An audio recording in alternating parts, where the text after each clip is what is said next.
Hello everyone, good to see you all. We are gathered here today for the most relaxing Monday ever. Maybe to some of you Monday doesn't sound relaxing, but we're going to change it. We're going to change it today. So,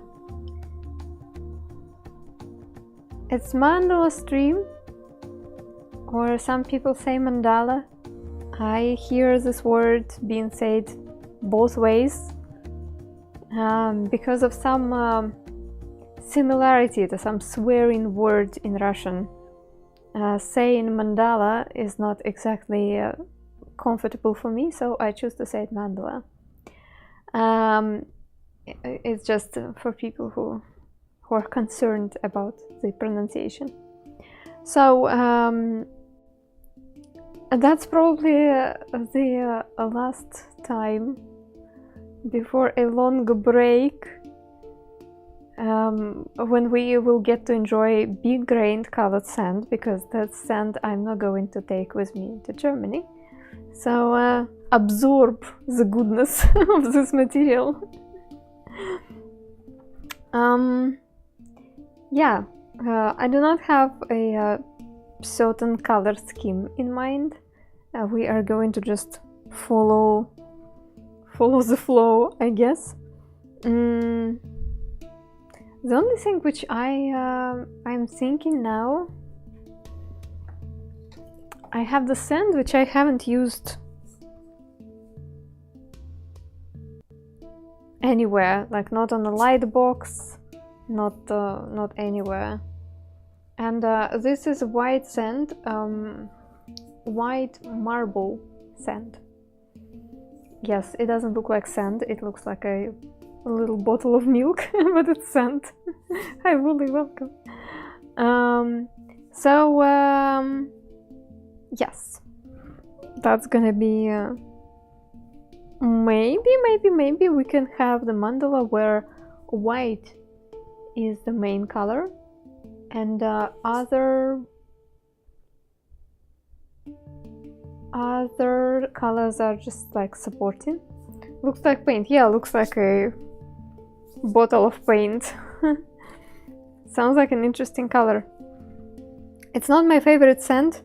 It's scratchy. That's how I would describe it. But now when I think about it, I'm not gonna take it with me. So yeah, maybe we can use it as our main color today and make the mandala with lots of white. So if you haven't been here before when I was making mandalas, and that's very possible because it's been a while since I was doing it, here are my tools. This is chalkboard. It's meant to be a recreation of the chalkboard tool which Buddhist monks are using. However, I have seen real Buddhist monks are making mandalas, and their chalkboard is much thinner, and they are using the sand which is almost like a bakery flour. It's so fine, so you can see it kind of floating in the air. They're wearing masks when they're working with that sand, and I understand why. It looks more like a powdered paint than anything else. So this chalkboard is perfect for big grained sand, but for fine grained sand it would be a bit too tricky to use.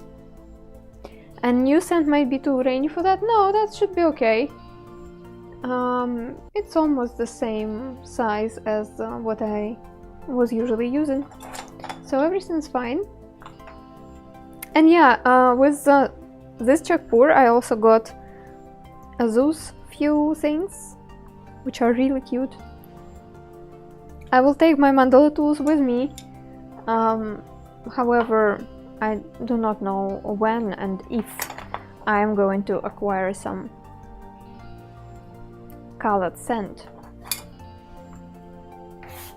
in Germany, so I will see. Maybe I will, I don't know.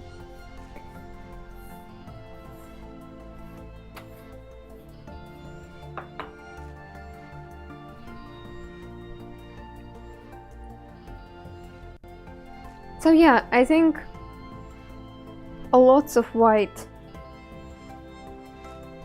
That's gonna be our today's theme. Even though it seems a bit wintry. Germany! You got your visa? Yes! I got my visa. And my visa is going to be opened. Oh, that's dusty. Oh, oh, oh. Can you see it?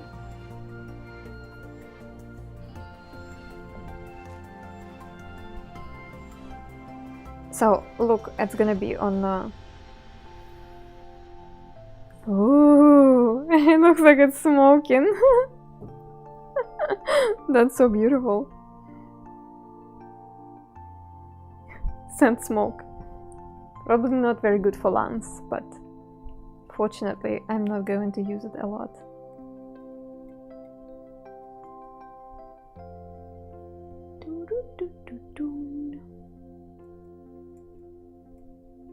So for the scent, getting out of this device, you gotta make a little bit of noise.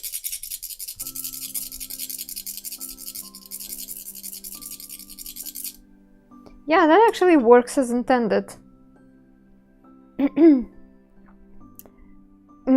Yeah, friends, I guess I need to make that announcement sometime more. We are moving to Germany. If everything will be okay. Within the months, many things might happen.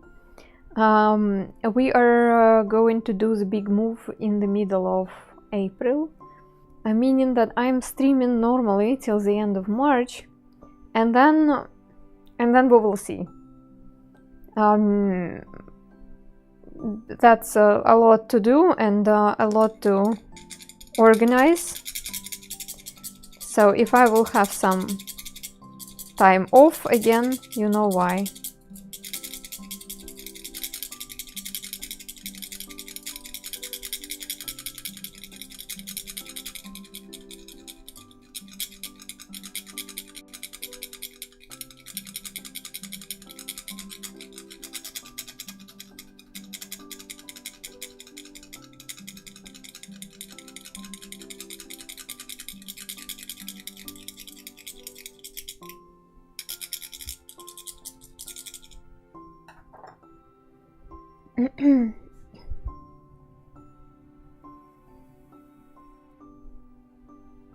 David, hi! Dun, dun, dun, dun. You will be missed. I don't think that's gonna be a big break, however, I do not know for how long I won't be able to stream sand art, because it will take us some time to figure out.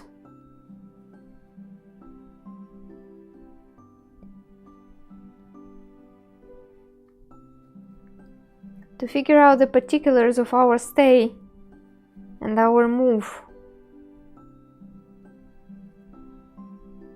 And to figure out how to arrange the streaming room. Good news though, I will get to have a streaming room. Like a separate room dedicated to streaming. Which is pretty awesome. Maybe I will not even have to clean up all the time. Because I will be able just to close the sandy room. Not sure. Not sure. We didn't discuss it yet.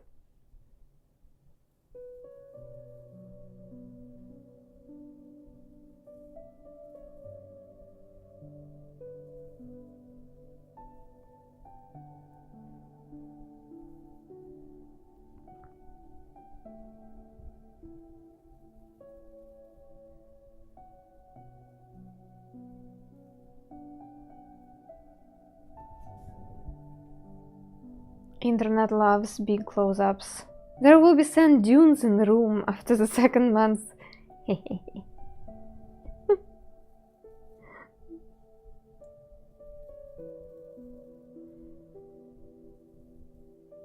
Maybe I will keep it. Oh, something happened to my silver sand. It's staining my fingers. Ah, something happened. It used to be normal.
Hi, today's a small Sunday.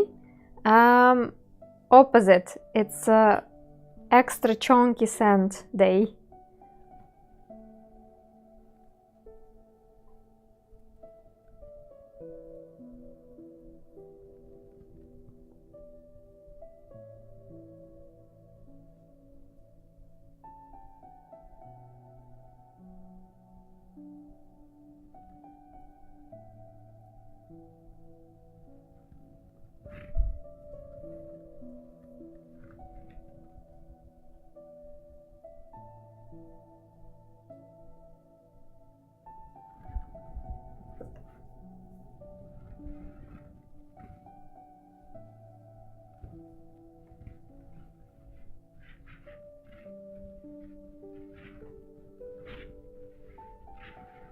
Extra chunk, yeah.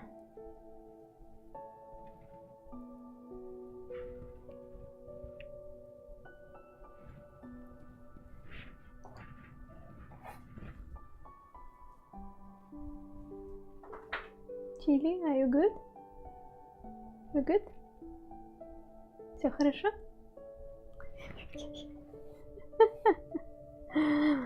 I ask him, are you good? He just stares at me. I repeat my question.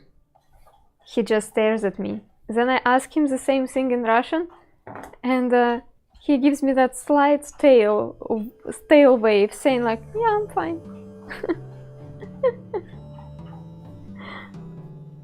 He doesn't speak English.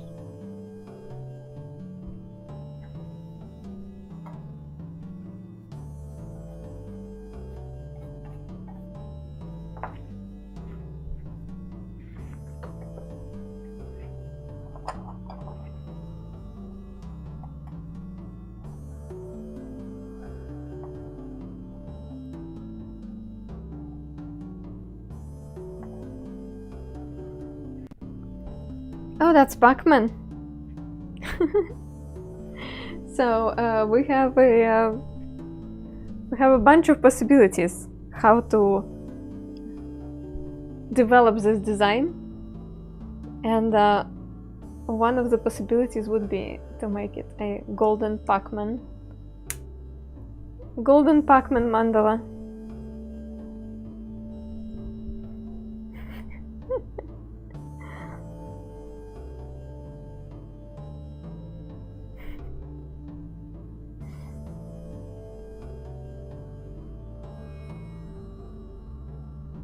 Well, maybe not.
Feels like I want some softer tools.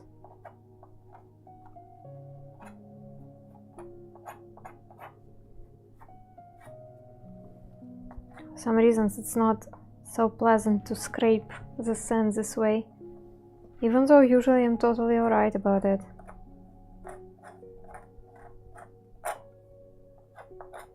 Ah, because it's marble, yeah. Marble is extra scratchy, so it feels a bit different.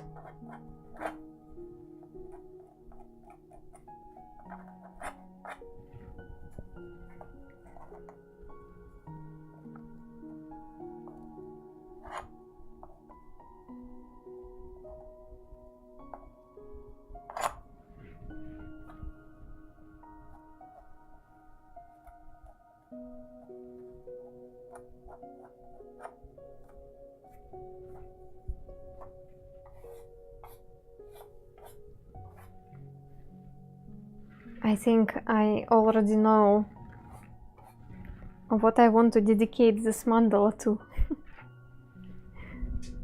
I bet people in northern countries can relate to it. But there is a moment somewhere in the middle of spring when it feels almost like spring already, and you are so looking forward to green grass and warmer days. Everything gets dry, almost no snow on the ground. You're ready for the new chapter, and then boom! You get a massive snowstorm. Usually it's a last goodbye from winter. However, after you already survived so many months of cold weather, you're not really happy about this last goodbye.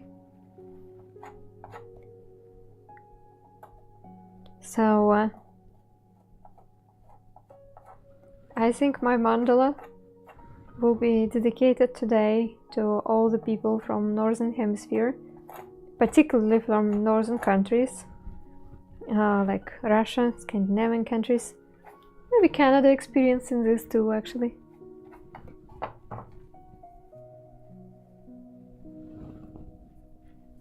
It's like, you know, if you know, you know, that kind of thing. Swole boy Isaac, hi, welcome. Good to see you, everybody. Hope you're doing alright. Welcome, Raiders.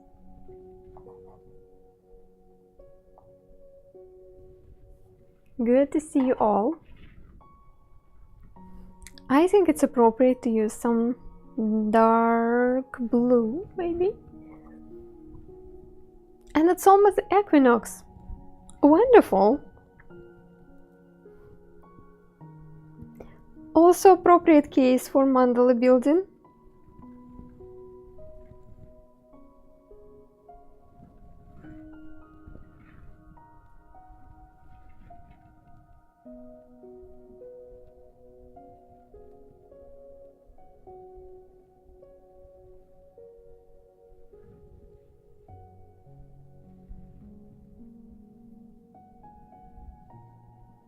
Oh, hi, Tomo, welcome. You're always summoned.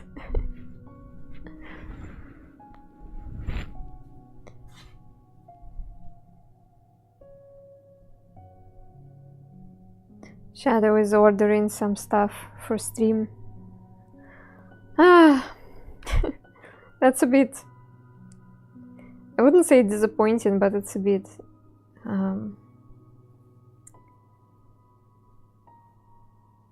distressing that we need to invest into streaming equipment again, even though we already have it, simply because transferring our equipment, which we already have, would be too expensive.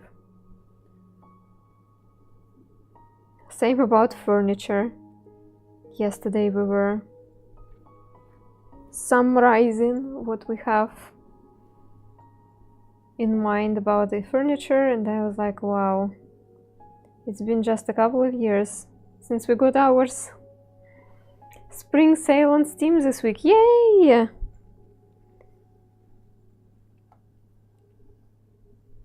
Treat yourself with something lovely.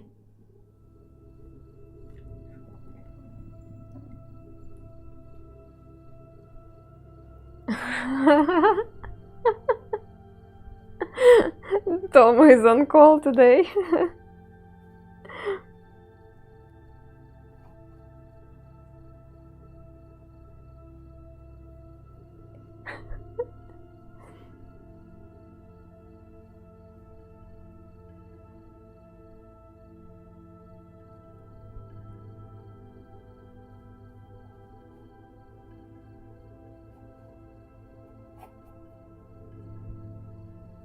Luckily, I am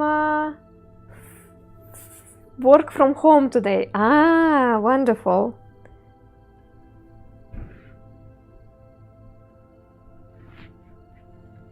That's actually pretty great. Sounds like a chill day.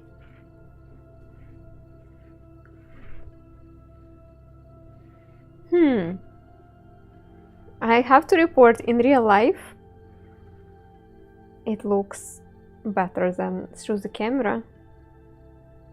Camera doesn't give it enough of contrast.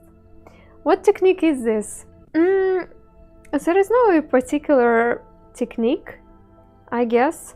What I'm doing right now is mostly inspired by two things. Rangoli sand art, which is popular in India, especially for the celebration called Diwali. And also it is inspired by Buddhist monks' mandalas. I even have appropriate tool which is resembling the tools Buddhist monks are using. However, what I am doing is the patterns I'm using, even though they're heavily inspired by those two things I mentioned, but yet they're very eclectic, and sometimes I bring up something which is totally random. David, good night! So there is probably not a particular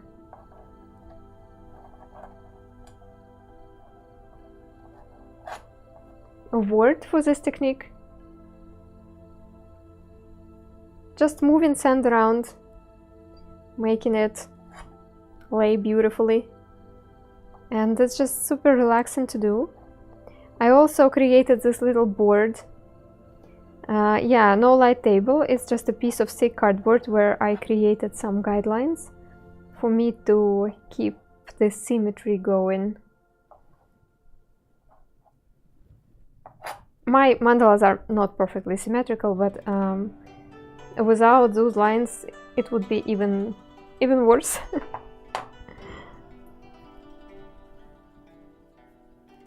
And yeah, lightbox is not involved, even though it's still my working surface.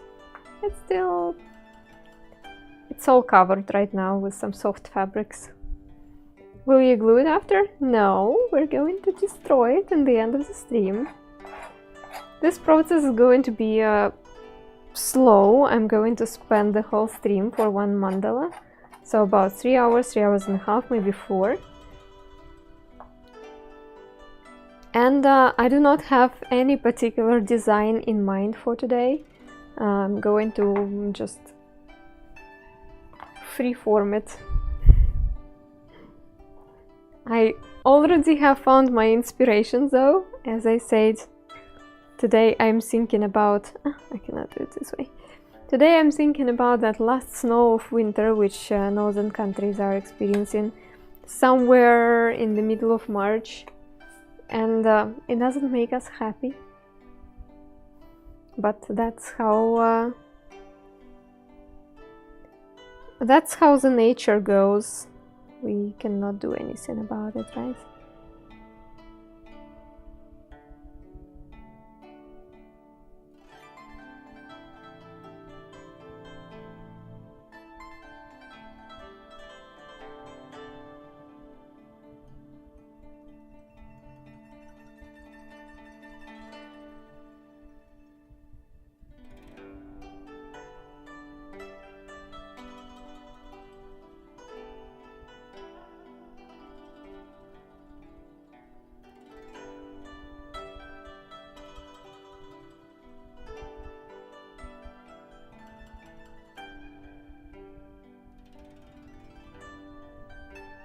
As far as I could see, Buddhist monks are not touching sand with their hands. They're only using the tools. I don't know if it's something about the ritual or the technique, the tradition they're learning. If there is a meaning under that, maybe they're not supposed to touch it. I touch. I just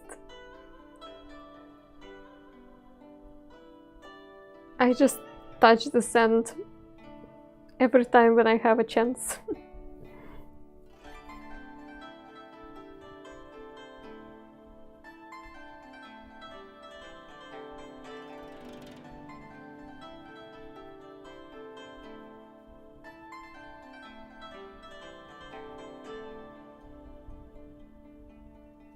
Yeah, we love touching sand. True.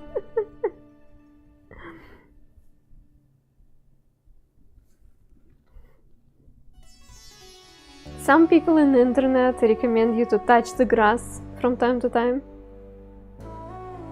I, however, would strongly recommend to go touch the sand from time to time, if you have a chance to do it. Yeah, go outside and touch the sand. Exactly. Yeah.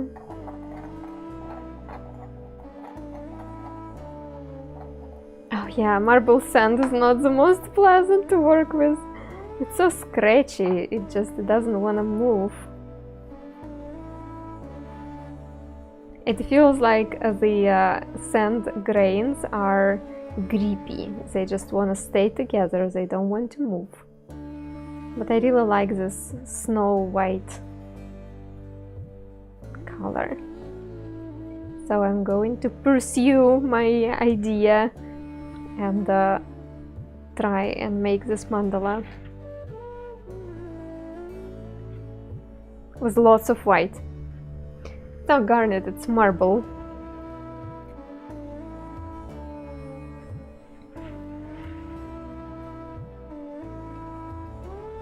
Garnet as mineral, as far as I know, it's always red, and there is the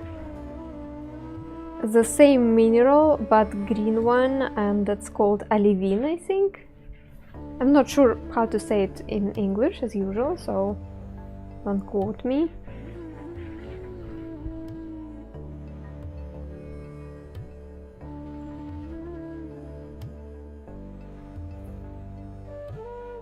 Do you do sand sculptures as well? No, and in general I'm not that interested in sculpting anything out of anything.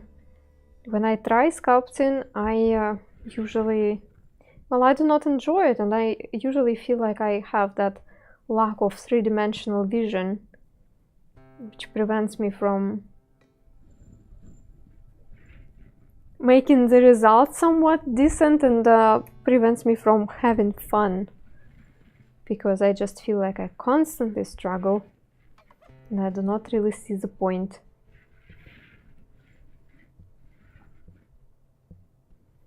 So no sand sculptures. If there would be some sort of team of people with whom I could go and practice some sand sculpting, people who could guide me maybe, then of course I would go, but by myself, practicing by myself, I I do not really have an interest in that yet. Don't know where my life will go. Many years ago I was saying that I do not have interest in drawing, and I will never be doing it.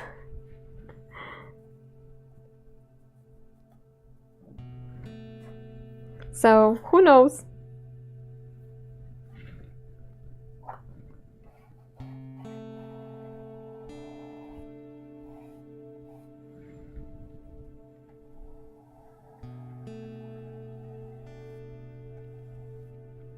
It's a bit less satisfying with the sand, but it's okay.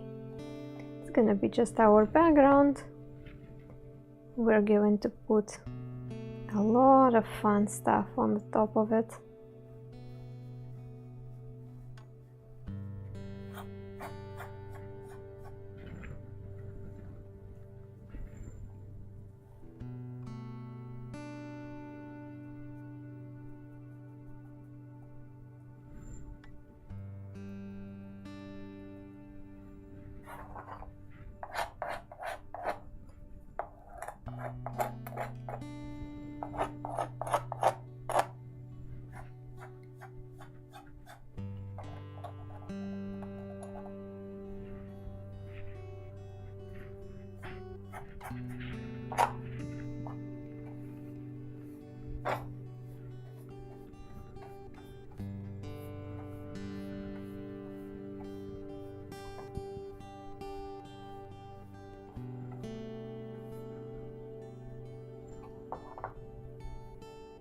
Bob, hi.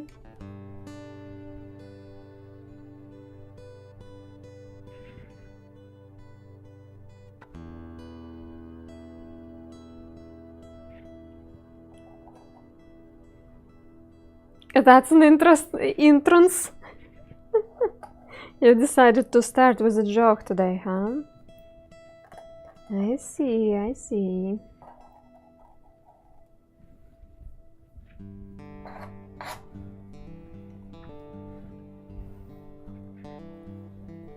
Oh.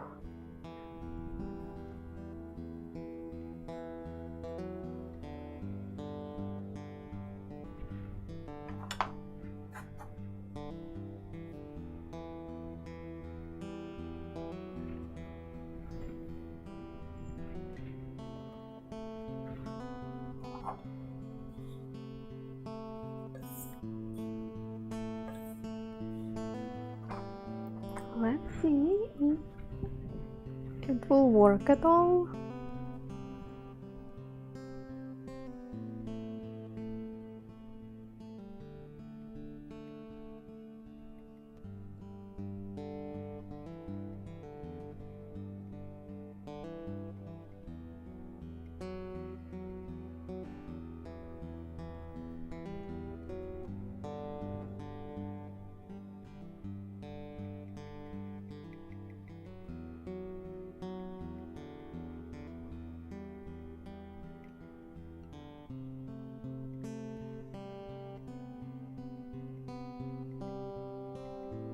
Yeah, I think it kind of works.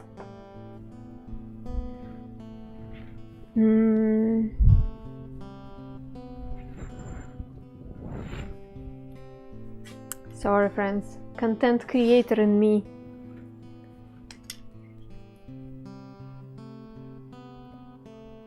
Keeps saying that, oh, I should record it. I should record it. So I gotta record it. Somehow.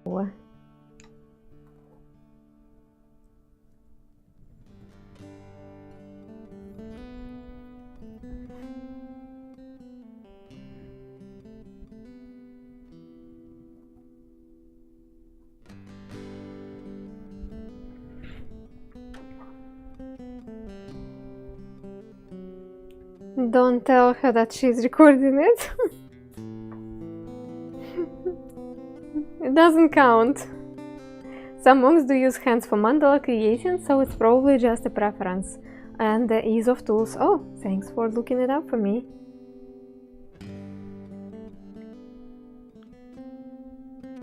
So it's not some sort of restriction they have.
I'm trying to figure out where to start.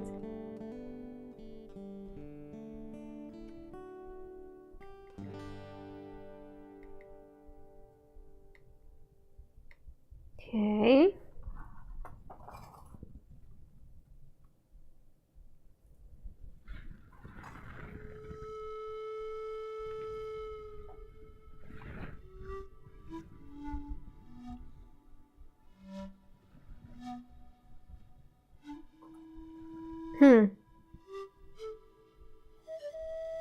For some reasons this part got smaller.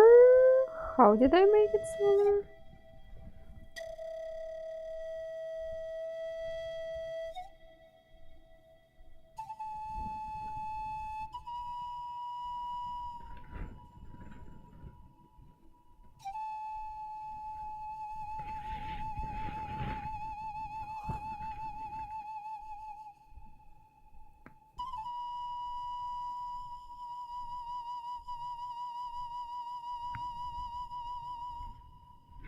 Let me check.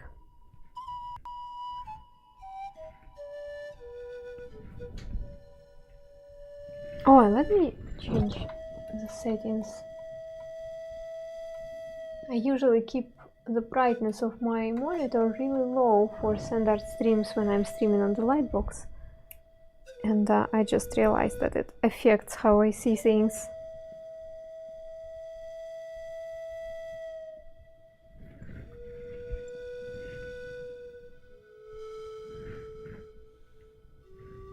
What's wrong with this side of the star?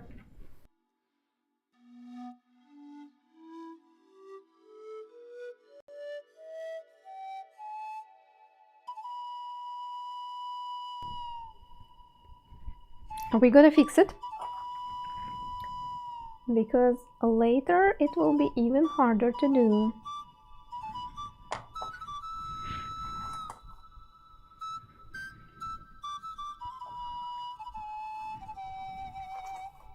Oh, Bob, if you think you're weird, you're not. You're fine.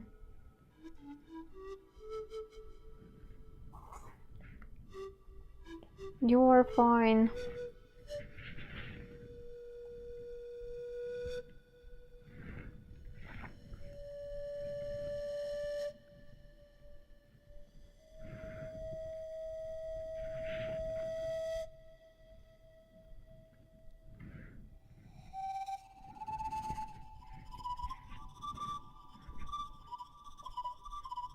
Germany is a permanent move? It's hard to tell, Wooly. It's gonna be a long time, probably.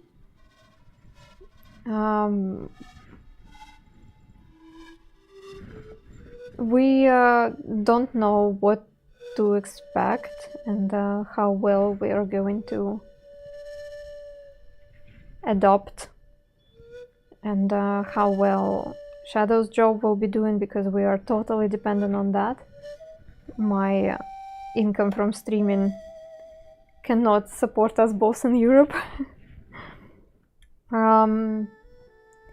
So yeah, it will depend on how well Shadow does in his job. And what does permanent mean these days? Yeah, I cannot even predict anything, honestly. For now, I think it's certain that it's gonna be a couple of years at least. And I guess by the end of those couple of years we will make a revaluation of some sort. At least that's how I see it.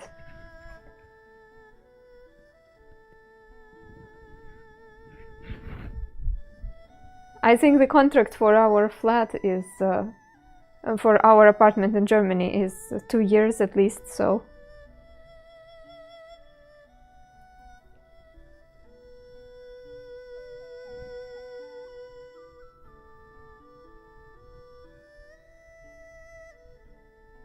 I don't think I will feel homesick, but I kind of predict that Shadow might have those feelings of, you know, nostalgia and homesickness. Maybe no. Again, it's just my assumption. So, yeah, couple years at least, and then we will see.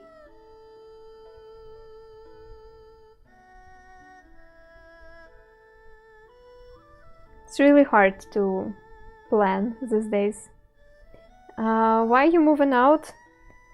Many reasons, which I don't want to discuss right now, because partly because it's stressing me out. Secondly, because discussing some of those things can be even unsafe for me while I'm in Russia. Let's just say we're not feeling good and safe here at the moment, for many different reasons. For me, a really good reason to move out is the residency of another country which is not sanctioned by US government, because as soon as I get the residency, I will be able to get my Twitch money again, and it will so I will be able to continue doing Twitch as my job, because if the odds would be that I would stay in Russia by now, probably I would already have some sort of a real life job, and streaming would be just a rare occasion on weekends. It would be just a realistical thing to do, because you know, because Twitch wouldn't have future for me otherwise.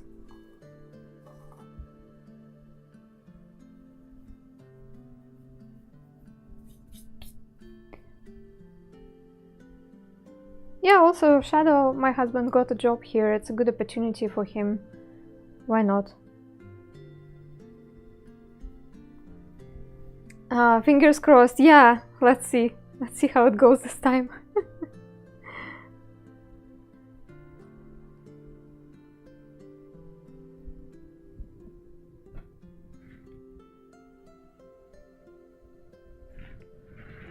Okay.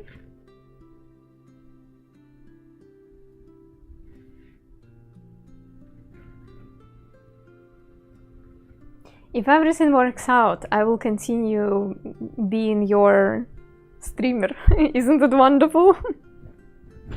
So at least that's the reason for cheering for me and for my success in Germany.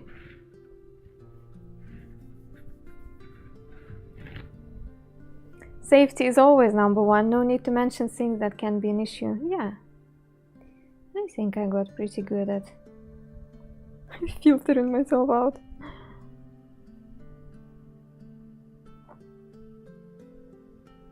But yeah, today we're here for some relaxing sand art content, and my goal is to keep it coming.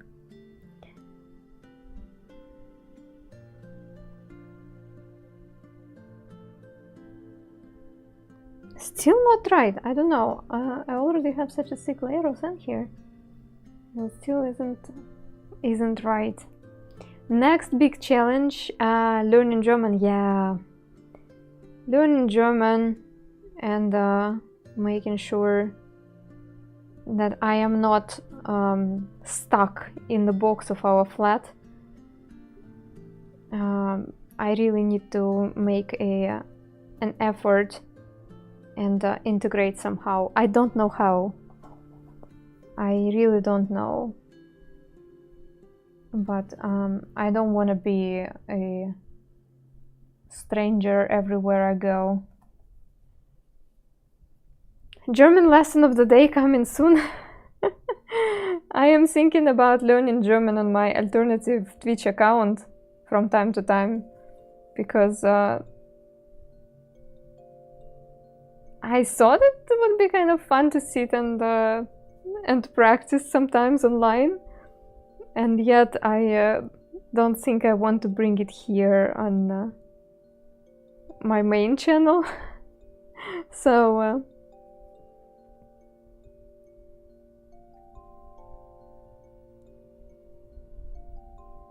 I mean, it's better, it's looking better.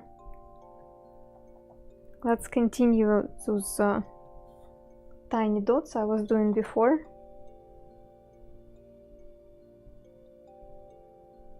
Or should I really want it to look neat. So should I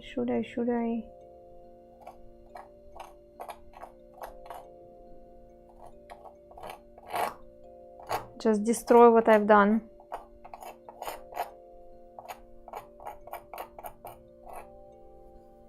You know what? This tool maybe is not as fancy, but yeah, that works good. That works well for marble sand, which doesn't want to be as cute and nice as my other sands.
Too much blue in here, and it all goes together.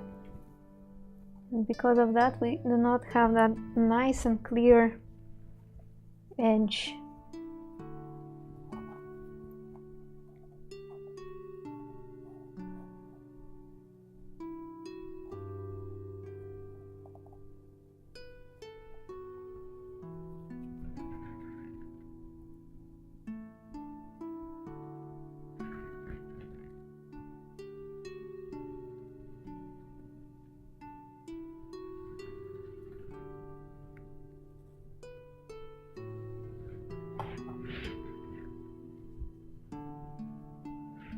Scrape it away and start again. Yeah, that's pretty much what I did.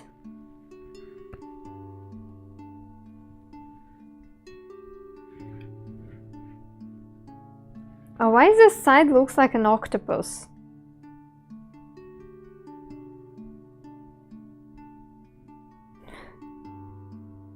You know what? I'm going to do a drastic move.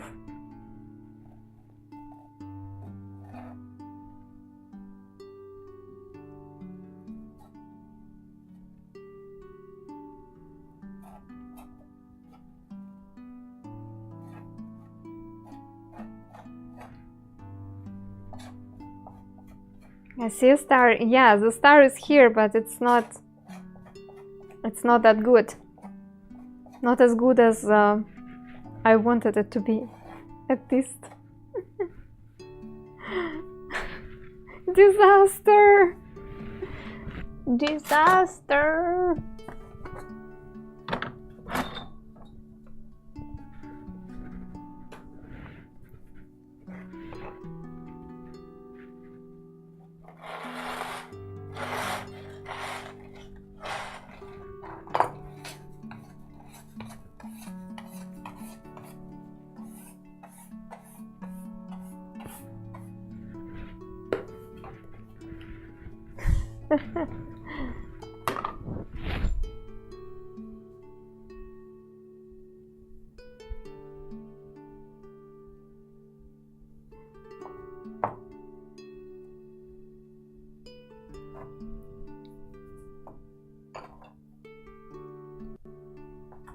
So let me finish this fun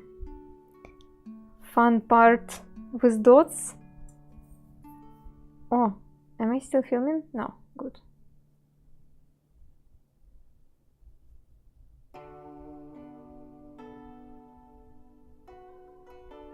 Oh gosh.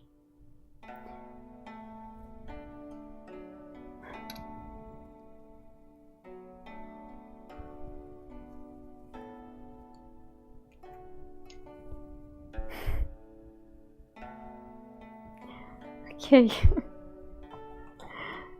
And Germany is a wonderful country and the people are very kind. And I think you will adapt quickly. So far, people were really kind to Shadow. Very helpful and very considerate.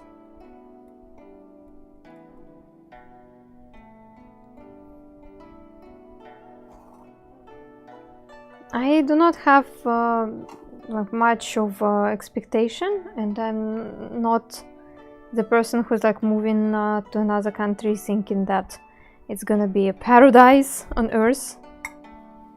But I do believe that there are enough of good people everywhere, and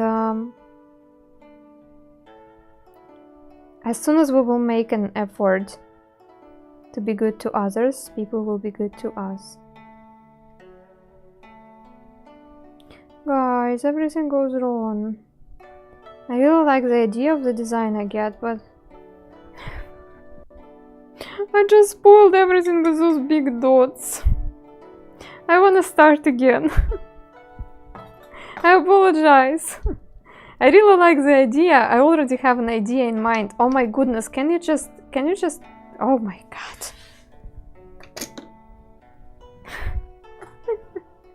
I want to try again, and I want to repeat this element. I really like it.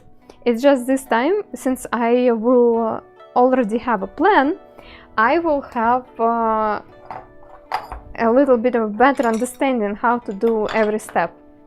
But first I need to clean up. Bum, bum, bum.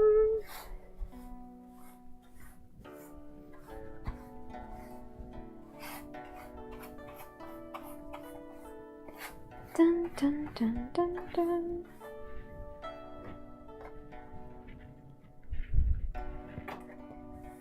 Dun, dun, dun, dun, dun. I keep losing things. Where are the things? Here they are.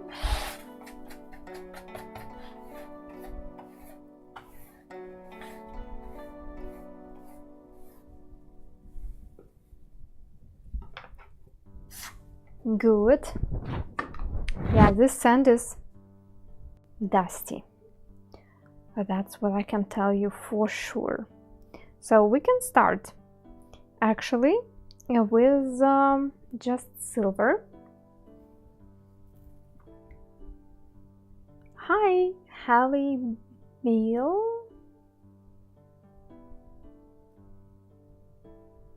Hi.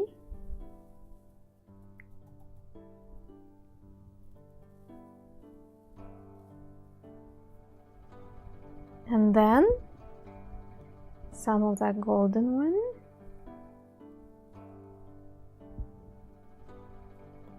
And then just a tiny bit of that white one on the edge.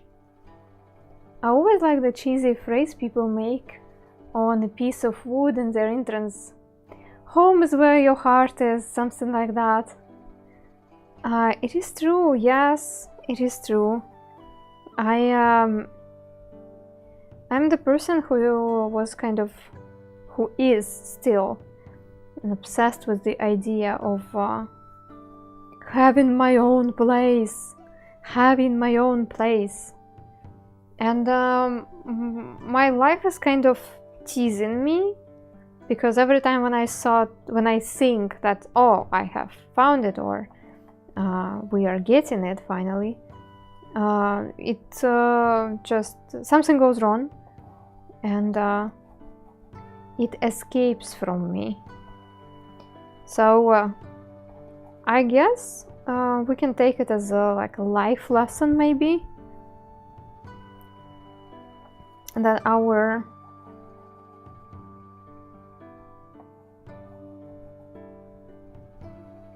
we can like create a home wherever we go. I'm just trying to convince myself. At this point, I do not really feel it. Thank you so much, Hallie. Thank you, appreciate it. So I do not really feel it yet. I am still feeling very bitter about renting again and moving again and getting rid of my things and stuff. But I will try my best to make that new place, whatever it's gonna be, feeling like home. Even though I know that, again, it's gonna be temporary. Okay, this one is beautiful.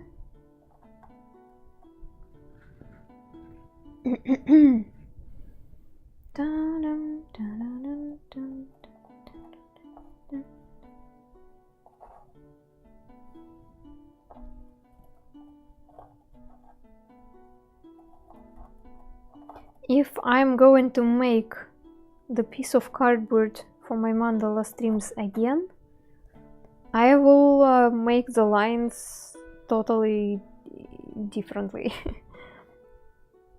I understand that this approach, when I create like a circle with some guidelines, is not exactly nice.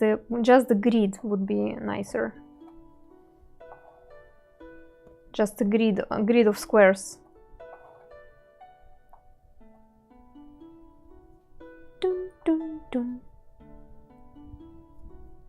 Finding joy and sharing that joy in the midst of hardship. It is a challenge, yeah. Just, I guess,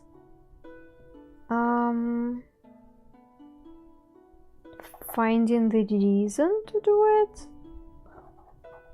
also can be a question.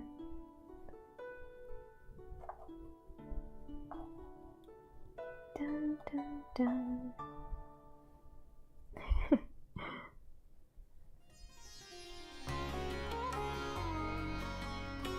It's really funny how with some Russians, I'm not sure if it's also common for other countries, so I can just say it about Russians. With some Russians, you can find yourself in the middle of really deep what is the meaning of life conversation while you're doing something completely mundane. Like just a few weeks ago, Shadow's friend was helping me with some stuff, and then he had to pick up some stuff from our place because he's going to do construction in his place, and he wanted to take some of Shadow's things. And yeah, and in the middle of this, like when we were just moving some stuff from his car and then to his car, he was making a conversation about how what things he think is worth living for. And I was saying to him that, yeah, I do not really feel it this way, I feel it differently. And yeah, and I don't know where is the truth. So now my star is elongated for some reasons. Let me squish it.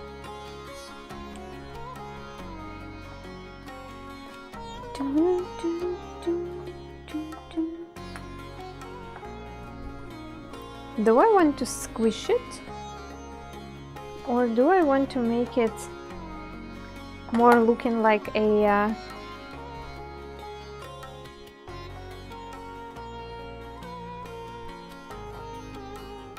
star, but with long legs? I don't know. Let me try again. I don't want a star to be big. That also feels off.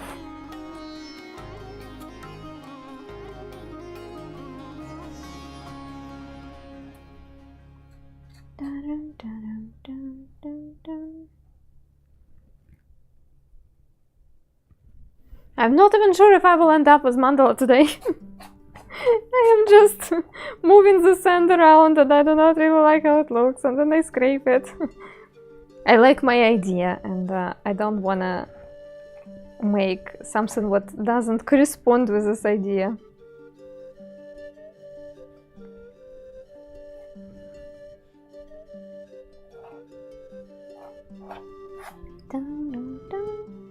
So we're starting with Pac-Man again.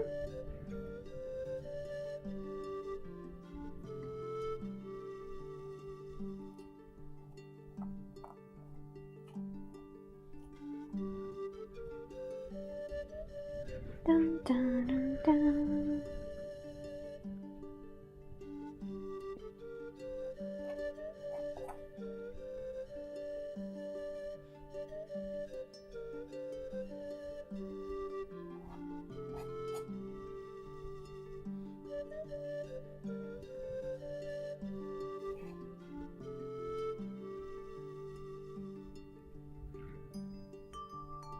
I have geometry issues 2 days in a row.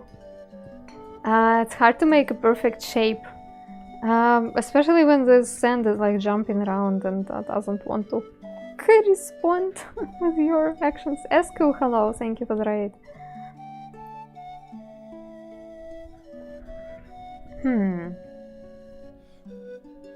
Then we will make it like this. And why it doesn't fit? Ah, because I needed to do it, yeah, a bit. Ah, that's why I had troubles first time. Ah, the lines are tricking me.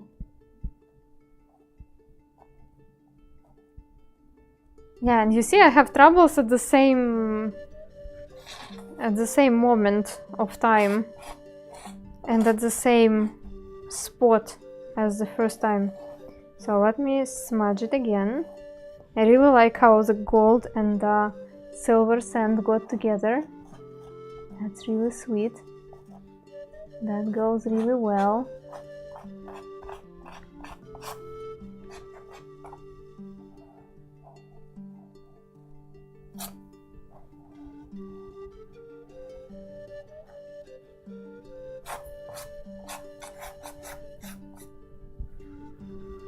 So if we do 1, 2,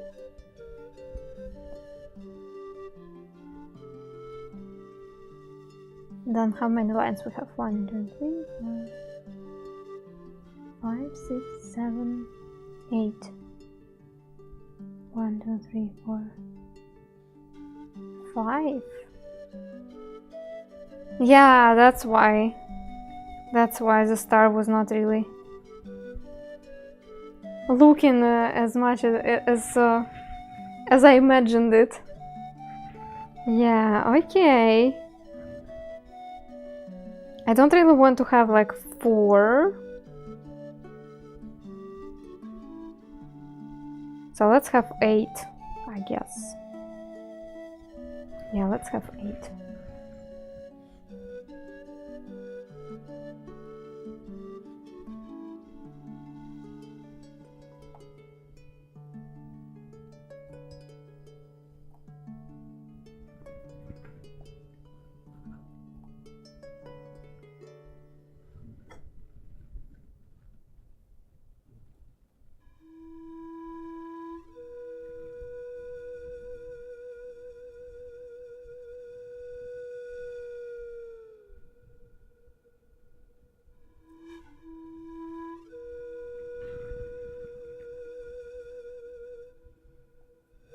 Please don't be an octopus.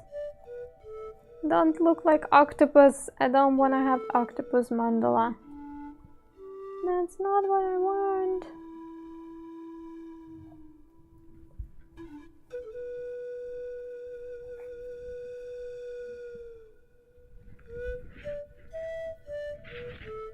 Cookie cutter. I guess I could just use the stencil, yeah.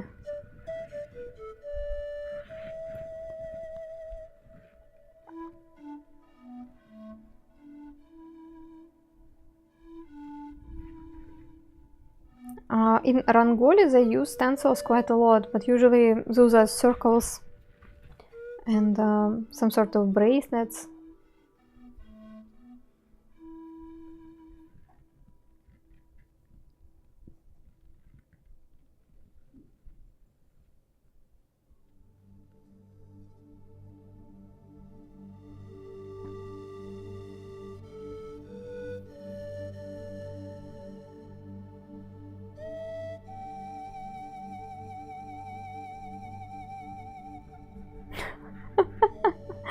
I'm having serious troubles with my symmetry today.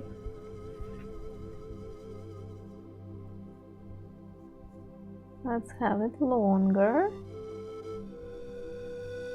I also barely see the lines because they've been scratched for many years and kind of got scratched out. Okay, so now I like this part of the star, but not this one.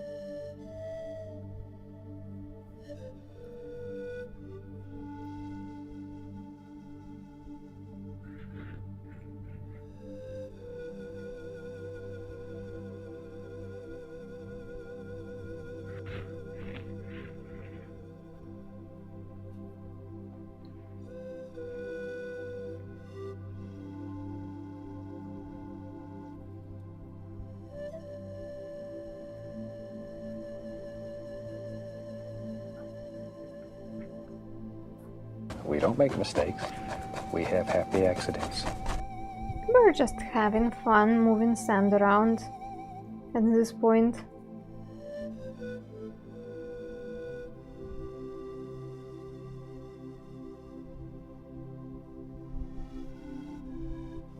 I don't like sand. It's coarse and rough and irritating, and it gets everywhere. One day when I will want to destroy my Twitch channel, I hope it never happens, but if one day it happens, I'm going to give bans jokingly to every person who will say I don't like sand in my chat. Be like, you don't like sand? Go away.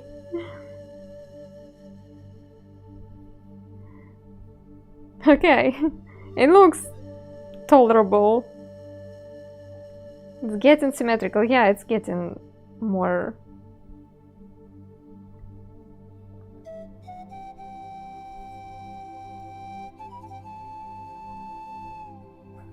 More looking like a star.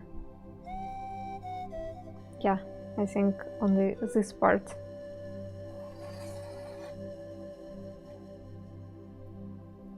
You know when the trouble started? When I decided to film it. Honestly, it's such an annoying thing that as an artist you need to make the content every time when you're creating something.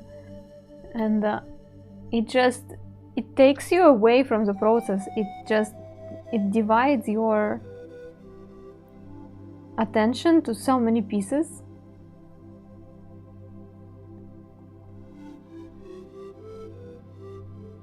I hear so many artists talking about it, like how much they hate that they need to share constantly what they're doing to drive the attention of the people.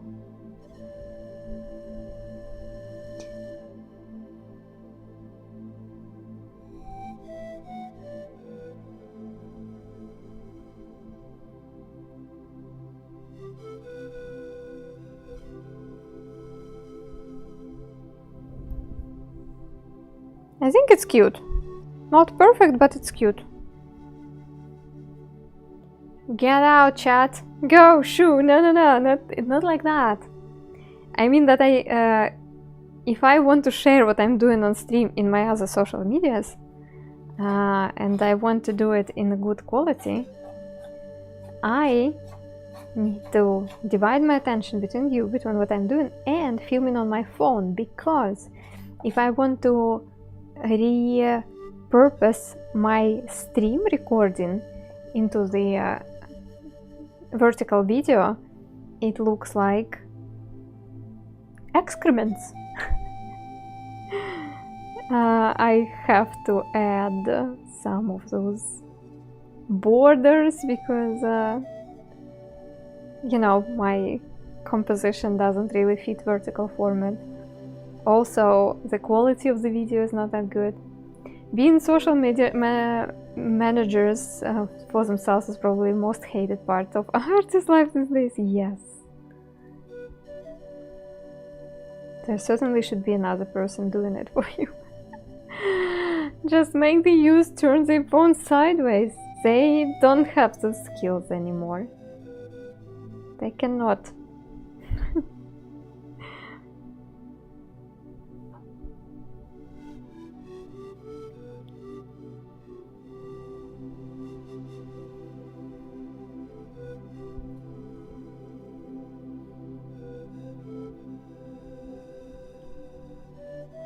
Careful, chat, she's waving the spatula. I have even two of them. Don't mess around with me.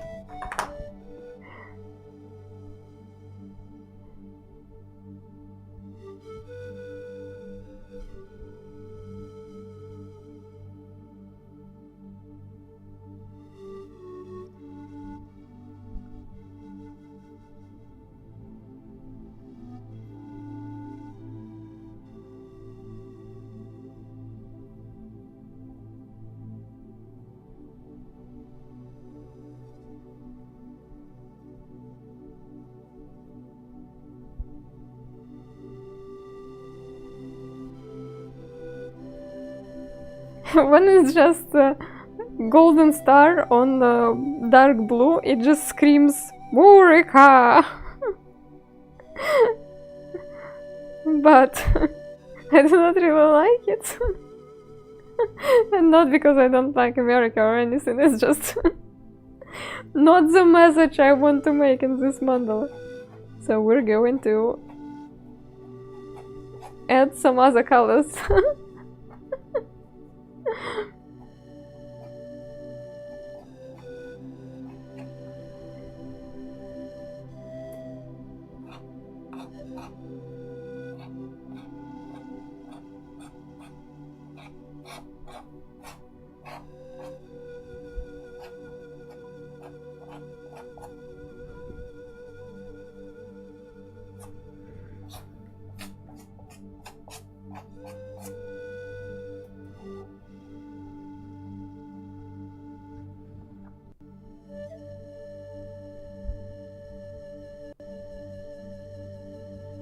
Add some red, yeah.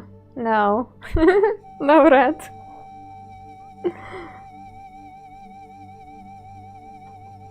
No red for sure.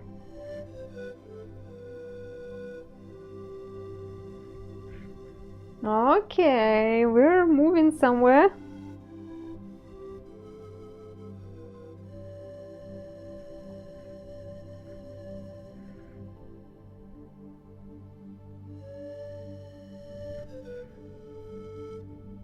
Guys, are you following the news about Iceland? Or it's just me? I am for some reason super fascinated about the volcanoes, which are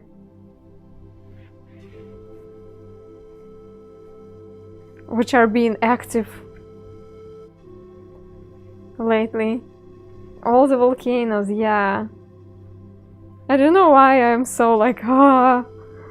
And that's amazing how, like, I follow a couple of channels on YouTube. Those are people living in Iceland and, you know, flying drones and making footage for people on the internet. And they are so calm about it. It's like, hey, it's a disaster and stuff. But they are so chill. I believe if you are living near them all your life, you kind of, you know that it's gonna happen, so you kind of prepared or something. But they're not presenting it as some sort of tragedy, you know? They are very chill.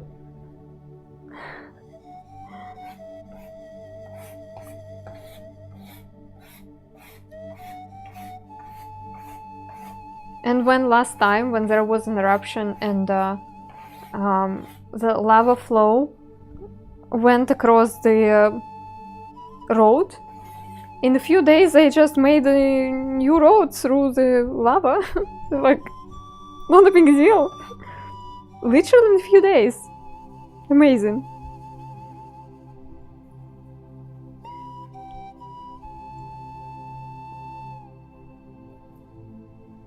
It's really interesting.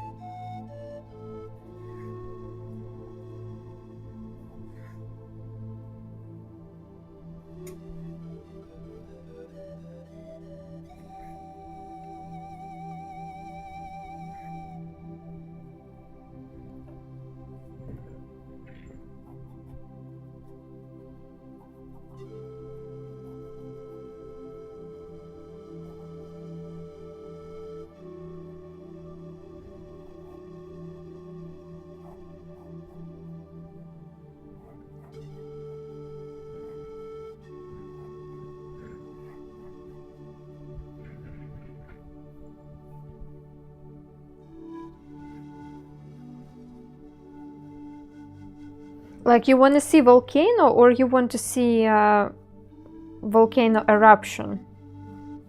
Because for volcano eruption, it's like you need to,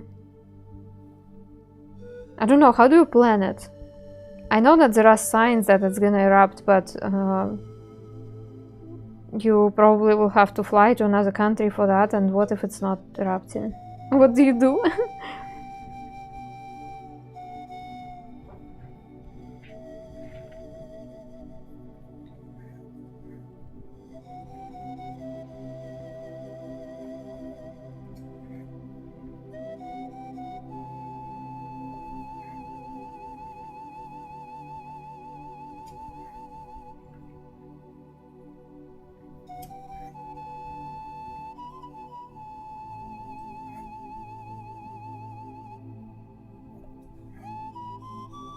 I went to Spirit Lake 4 years ago and was shocked at all the trees that were still floating in packs since the eruption over 40 years ago.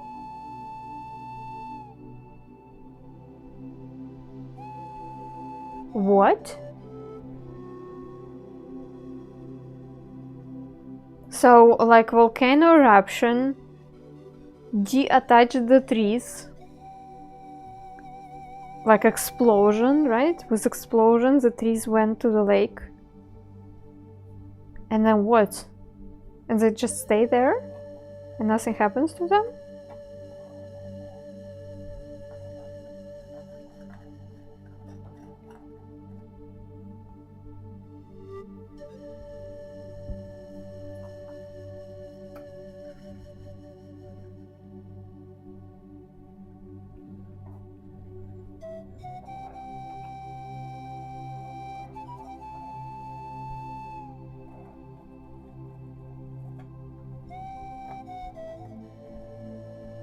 For some reasons, I didn't even think that the explosion, which volcano does, can blow up the trees.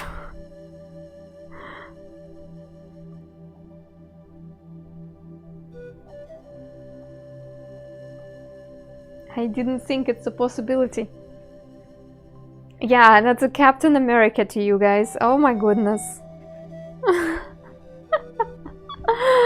Oh well. We gotta do something about it.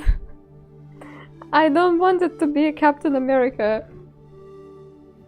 Captain America mandala. I'm sorry.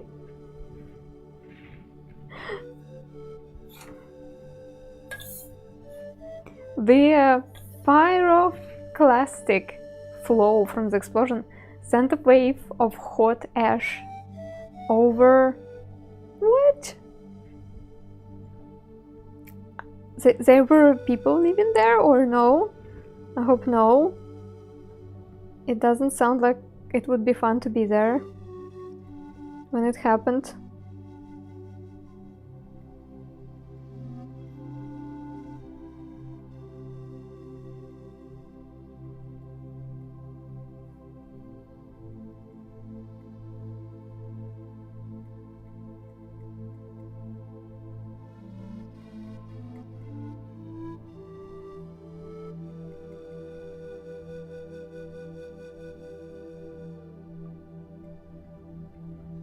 I'm also fascinated by tsunamis.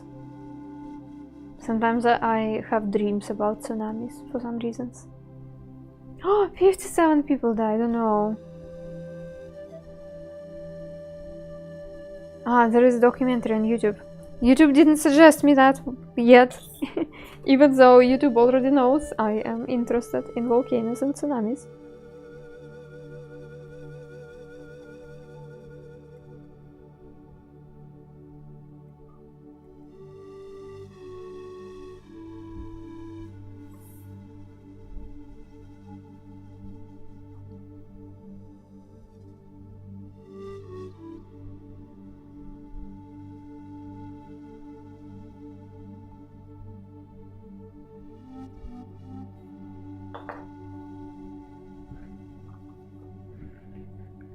Have been around an active volcano.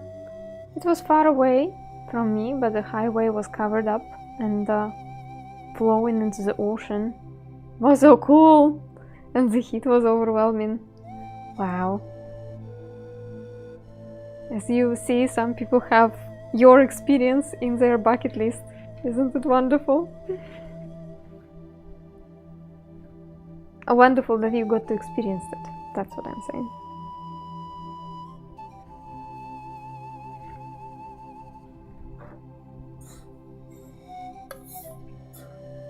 Wasn't scary, interesting. They interviewed many times the owner of a resort there. His name was Harry Truman, not the US president, and is a funny view. I do believe that if you live somewhere near a volcano, you must have some sort of interesting philosophy. Like, yeah, whatever happens, happens. It kind of reminds me the Last Unicorn movie. There was a scene there which was always fascinating to me. There is a witch there. I guess I could call her a witch. And she has a zoo of mythical creatures, magical creatures. And there is one there, which is Harpy, and she knows that Harpy is stronger than the witch, and the witch was saying that I know that one day she kills me, and yet she kept it. So I remember being really fascinated by that character. When I was watching it for the very first time when I was 13. It's really disturbing movie. It's an animation, but it's disturbing in many ways. And yeah, especially this this character. So I feel like living near of the volcano is something like that. You just kind of accept the fact that, yeah, one day it might explode without any notification. And you're like, oh well. Whatever happens, happens.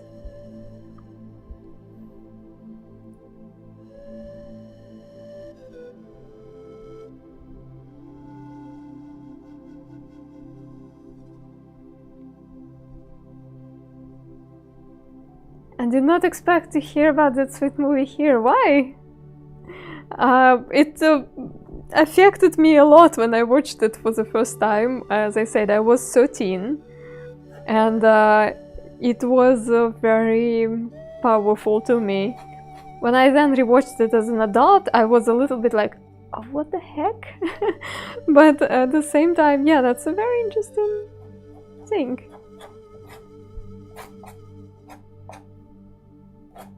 Certainly worth watching.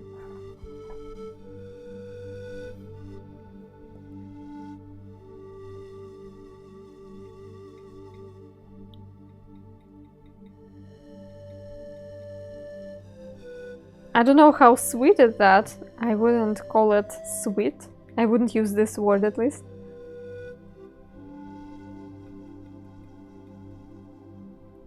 But if you like something weird, you will enjoy it.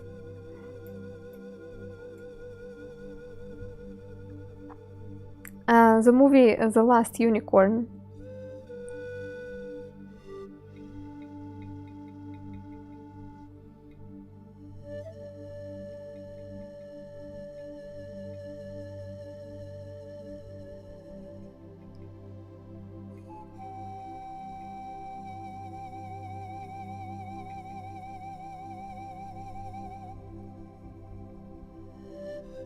I've never heard of that movie. I even drew the scenes from it a couple times on stream.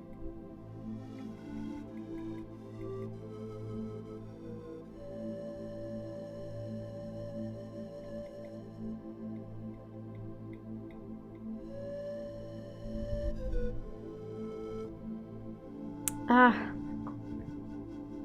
I missed the spot. The sweet part was how the unicorn was trying to free everyone and trying to live a great life no matter what happened.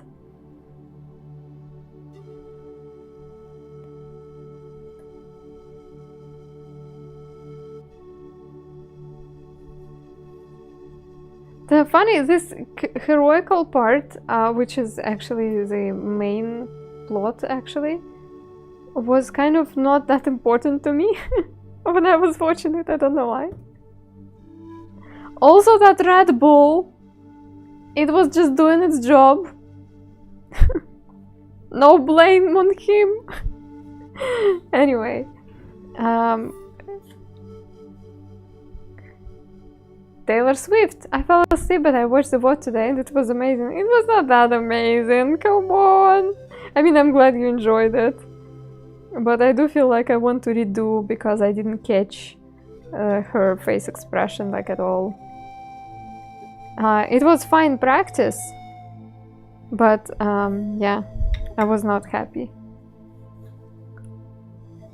Even how she eventually got the courage to face the beast so that everyone was free again. I have to say, I really liked the bull. I really like how they animated it. It was so beautiful, and I was a little bit sad that it's like an enemy. The enemies they need to like fight. People monitor volcanoes. Movies are great and I enjoy them. Yeah, that's actually a pretty cool thing to do in life. What do you do for a living? I'm monitoring volcanoes. Isn't it wonderful?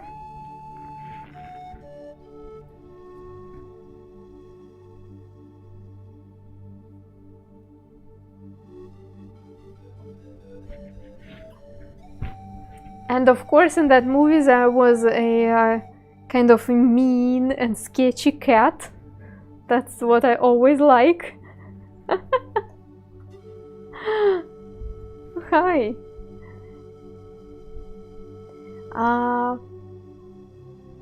Phil, man, hi.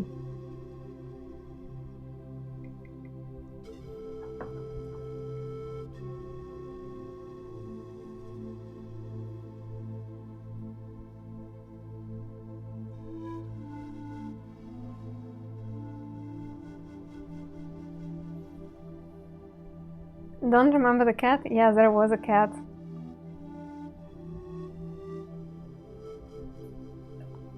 And cat knew everything.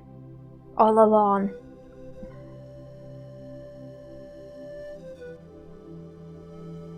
Oh, wait. Yeah, there was a cat. Yeah, there was a cat. Yes. So, my favorite thing there was not the love story. Was not that heroic unicorn. But those sidekicks. Like the witch, the cat, the skeleton. I really love the scene with skeleton.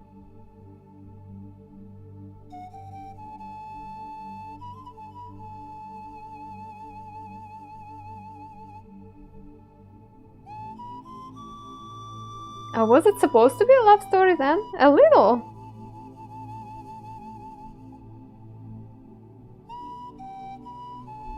It was a little bit of everything.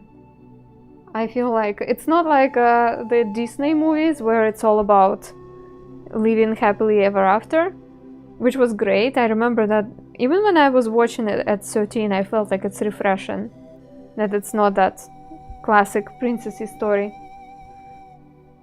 But yeah, that's a little bit of everything about like looking for your destiny, finding love, finding courage, meeting some weirdos. Oh yeah. Is it a new thing that one has to set up phone verification to be able to chat in whispers? It depends on with whom you want to chat. I think people can create like a privacy options. So I can say that whoever can chat to me if I want, or I can say that only people who verified their emails or people who are verified their phones. I think it depends on the person you want to chat with. I'm sorry, friends. It's time to make it darker. Do you do everything by hand? No, I have tools near me too. It's just oh, just a second. Full screen. I have some tools, some scrapers and stuff. So not everything by hand. It's just I enjoy touch and sand a lot. So many things I do by hand. Unicorn is not even a Disney movie. Yeah, I know it's not. Yeah.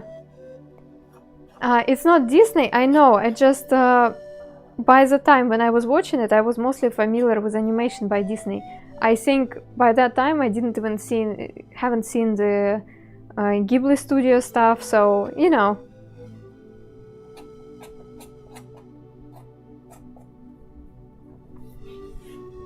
And Russian animations too, if it was something like some sort of prince and princess involved, that's always about love and stuff.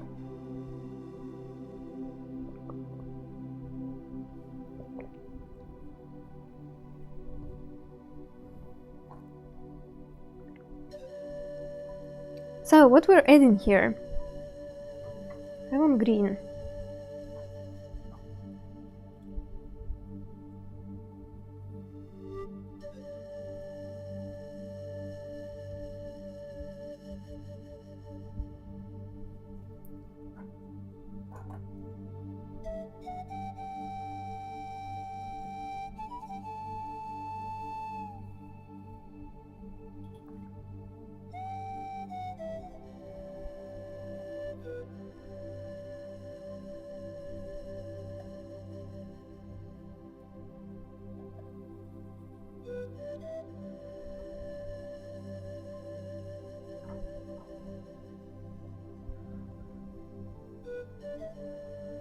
See you, Jaro. Goodbye.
What time is it? Oh.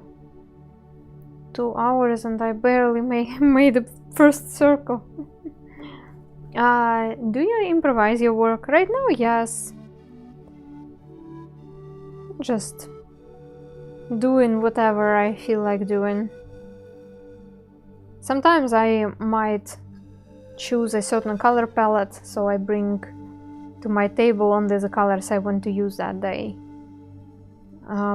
Today I brought just all the colors, and I do not really have restrictions for myself.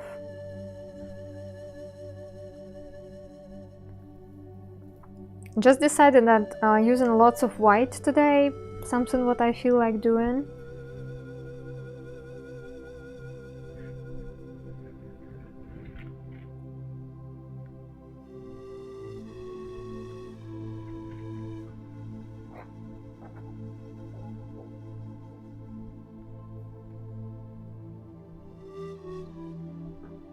Did I switch? No.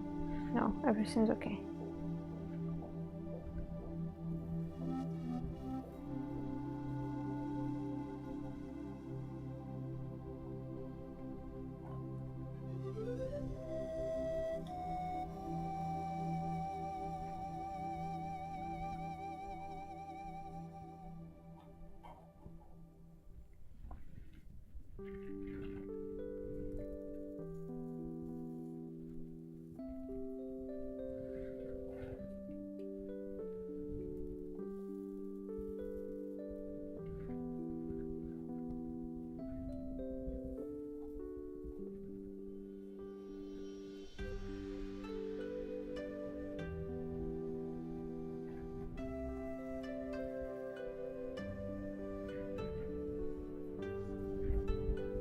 That's a pure expression of what's in your mind. I do not feel it this way, honestly. Because when I am streaming, I am not 100% concentrated on what I am feeling and where I am. What is going on my art is heavily...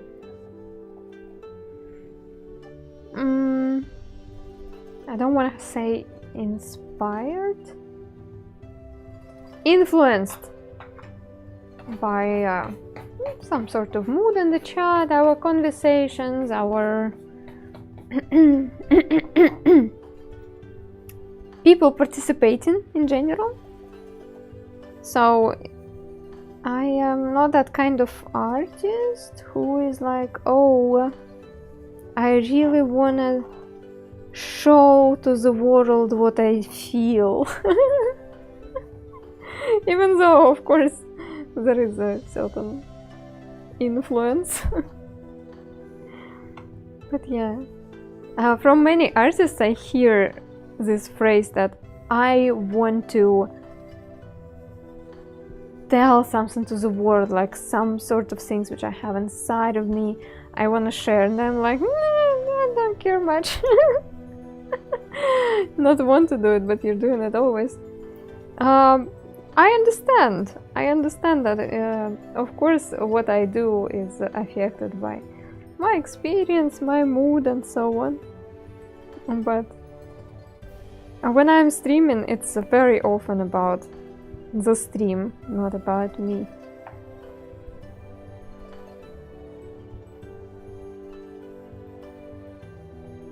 How do I do it so it wouldn't jump around like crazy? I want to protect the layer I already have.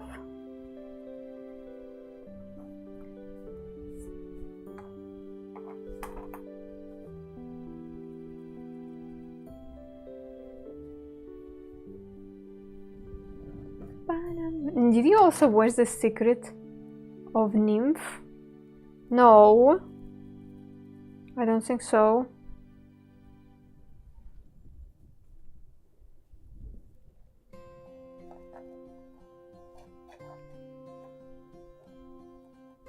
I think I didn't. Or I do not remember, that also happens to me. Sometimes I just do not remember what I watched. How did your passion for sand started? When I was a little girl, my mom built me a sandbox. Joking, that's not how it started. Basically, I didn't know what I want to do. I had a background in theater, and I thought I will pursue the profession and like pursue this path. However, there was not that many opportunities in the town where I was growing up to get a good education in theater. The university we had there, I went there a couple of times for their preparation courses, and I was like, no, I don't want to be there. And it was a good decision, by the way. Since then I have met a few people who went to that university and they were like, oh my god, that was terrible. Anyway, I ended up getting an education in the area of psychology and speech pathology. But when I got my education and I chose a normal job, I was working in the psychotherapy center. I totally could grow there and be like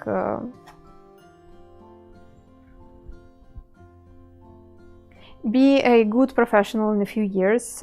It was a really good place for a person who wanted to start working in the psychology field. However, I was working there for about a year and a half, maybe 2 years, I don't remember. And the more and more I was working, I realized that I'm not a good fit there. I felt like I'm surprisingly too normal for that field. And then we started a soul searching. And during that soul searching, I really felt like that would be nice to somehow connect my experience in theater and choreography, and also maybe a little bit of my education, which I do not regret getting, by the way. It's actually a good thing to have. So yeah, sand art at some point got popular in Russia among psychologists, speech pathologists, because it's a pretty neat technique which can target so many goals in the process of developing a child or in art therapy or stuff like that. So yeah, at some point there was a job offer from art therapy and sand art studio, and they liked me, they liked my my experience, my personality. And also what was great, they were offering a course of sand art, drawing with sand on the lightbox, how to draw the sand art on the lightbox, and also how to conduct art therapy sessions and kids development sessions. So I started with that course. I graduated, it was just a couple of months, and then I started working with them. I have to tell you that first time when I saw sand art as a form of performance, as a show, I was not impressed at all. But it was not about sand art show as I understand now, but about this particular sand art show which I have seen, which had, let's just say, there is a reason why it was not impressive. So everything has changed. Everything has changed when I myself sat in front of the lightbox and tried to do my first picture. I never knew I can draw. I tried many times. My godmother is actually a professional artist. I tried drawing and painting to some extent when I was a kid, and I think I was kind of claimed as not talented in it, which I was fine about, because I was already quite alright in the theater and music and stuff. So I was like, it's okay that I cannot draw, it's fine. But when I sat in front of the light box with the sand, I touched the sand, I felt like I am in my element somehow. I don't know how to explain it, but it was the first time when I felt like, you know what? I want to draw. I want to draw good. I don't know how, I have no idea what I'm doing, but hey, I love it. So it's just something what I tried once and I realized that it kind of fits. So, I don't know.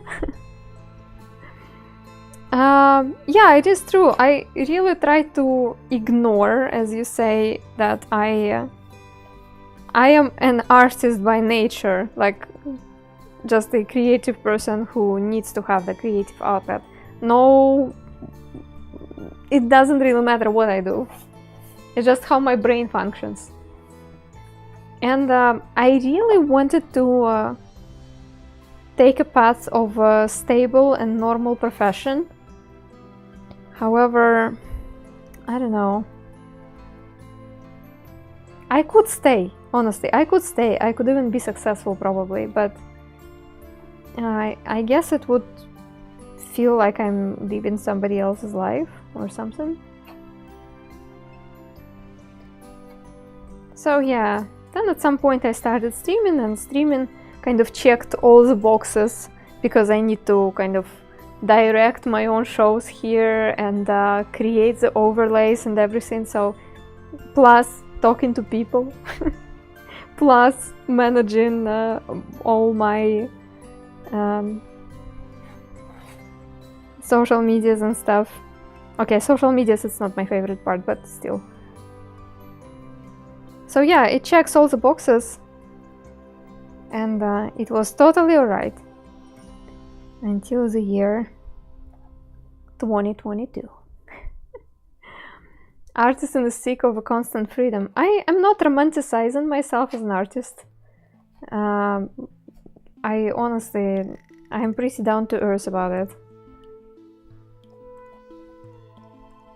So I'm not seeking any good meaning in it. I just know that my brain works a certain way, and it looks like when I am doing what I'm doing here on Twitch, for instance, I find the people who are benefiting from what I'm doing.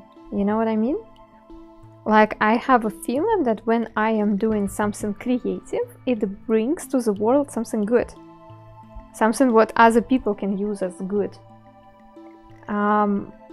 I sticked to Twitch exactly because I found my viewers here pretty easily. I created the community here pretty easily, and it was very interesting. So it felt like, oh, so I'm doing this, I'm enjoying it, but also it benefits other people. That's probably the best scenario. So I would like to develop myself as a good artist, but it's not only about me, but it's because the life have proved me that when I'm doing it, I'm doing something good for the world. And here's why. I keep practicing, I keep trying to be good, I keep trying to spread the word about what I'm doing.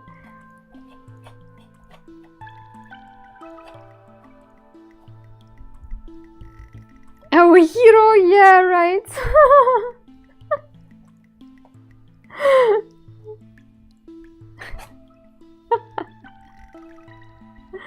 The best of both worlds, yeah.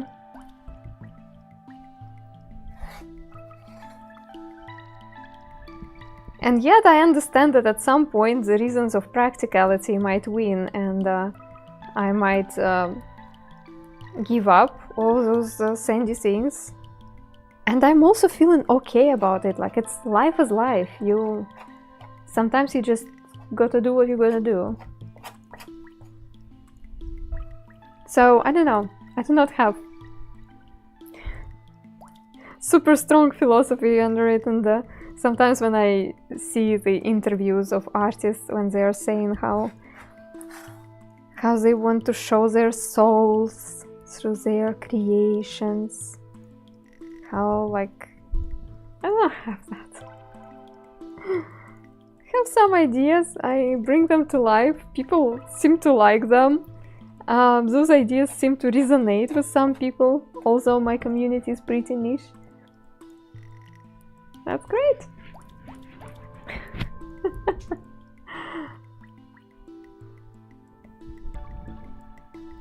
We will need a layer of some stuff here to separate. Also, I really like to see how art develops my brain. My brain has changed, I tell you. The way I work with information, the way I see reality, that's really awesome.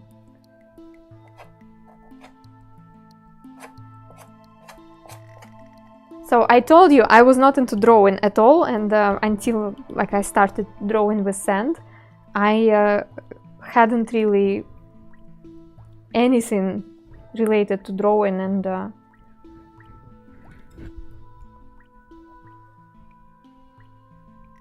I was more the person of words, so to say, like you know, reading, writing. Plus choreography. Choreography was my really nice passion too. And to these days, if you want me to express myself, like what I truly deeply feel, I think I would more successfully do it through the movement and not through the drawing. But I digress. That's not what I wanted to tell you. So I was not into drawing, I was not the person of visual information at all. And then something happened. I started drawing. I'm drawing for many years now. I was studying art and stuff. The story. There was one particular move in knitting. It was new stitch to me. And I tried to figure out how to do this stitch correctly. And I couldn't figure it out. I don't know why. No, like I was watching the video, I was watching the visual instructions. It just didn't click. So I was trying. Even though I'm pretty experienced in knitting, it shouldn't be that hard. It was new stitch to me, which I couldn't figure out, and I couldn't figure it out until I sat and drew it myself. I was watching the video and I was drawing on the paper what they are doing. And after I did it, I realized how to do it with the yarn and needles. And I was like, huh, that's a twist. So my brain somehow got comfortable with studying life through drawing. And I find it fascinating.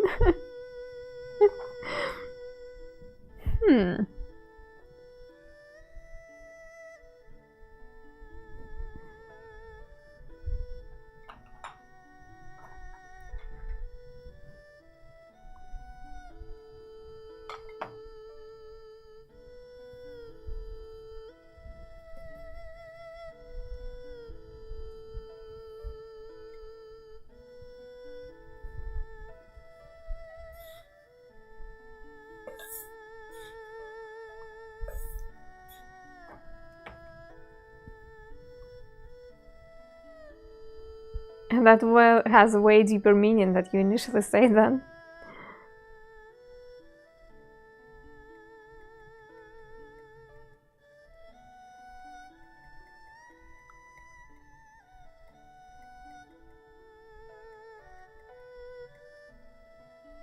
It's just when, you know how some people say, why would you send your child to learn how to draw or study music if you know that they're not going to be professionals in music or drawing or whatever?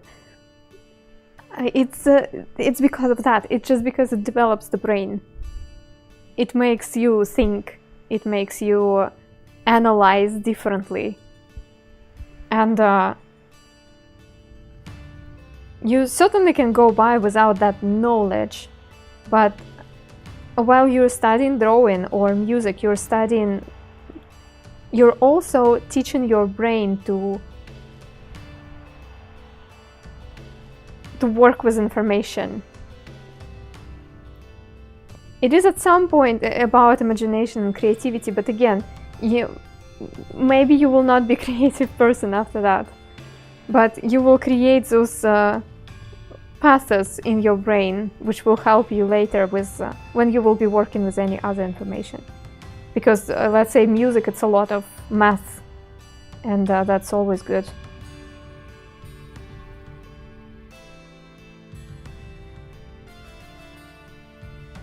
So yeah.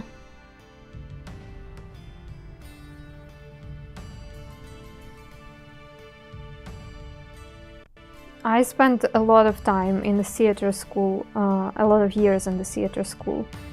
And right now, I don't want to work in theater. But theater gave me so much more than just the skill of performing on the stage.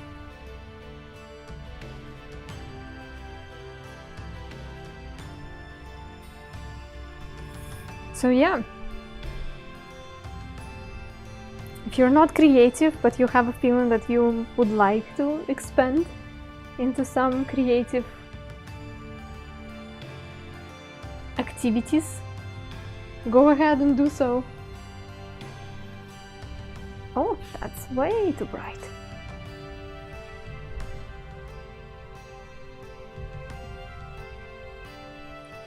High-level mathematics and art have a common link in abstract and creative thinking. True, yes. It's very difficult for some people to be sitting in front of the blank page having to draw something. It is. It is. I'm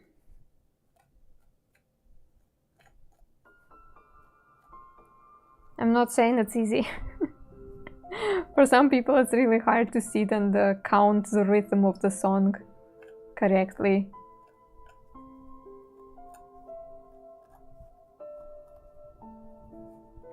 At some point I was a part of the dancing group. We were dancing flamenco. Flamenco rhythm is crazy.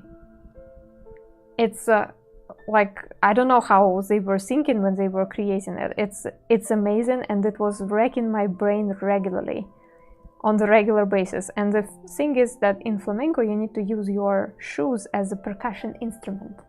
So it's not about like waving your hands in the air somewhat in sync with the music, but it was also playing with the music using your shoes. So it was insanely difficult.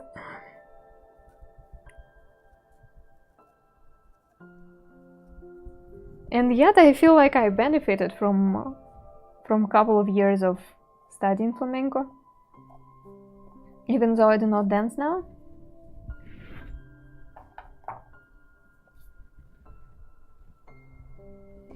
When you finally get to sit down and manage to draw, it's usually pretty great. It's a good feeling, right? Yeah, it feels like you pass through some walls and now you're on the other side where everything is possible.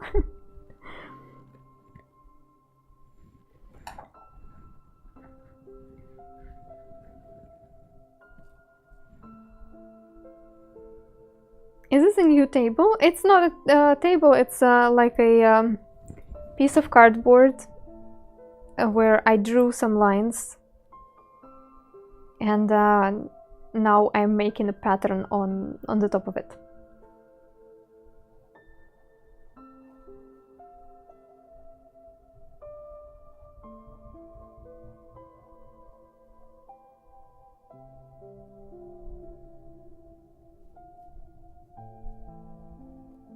I like it, thanks! It's like very slow, meditative artwork. I'm not following any plan, I do not have any design in mind, so just pure improvisation. Dance is also great for getting into shape and also connecting with yourself. True. And I also enjoyed the feeling of community in the dancing group. When you're dancing together, it's such a good feeling. When you're dancing together, exchanging the looks at each other, when you support each other, when you prepare each other before the performance, like braiding each other's hair or whatever, or helping with makeup. It's so wonderful. So in the world full of isolation, I think dance is really great for feeling the sense of the community if you're craving it. Not everybody wants it, obviously, but if you're the one who really wants it, I can recommend dancing.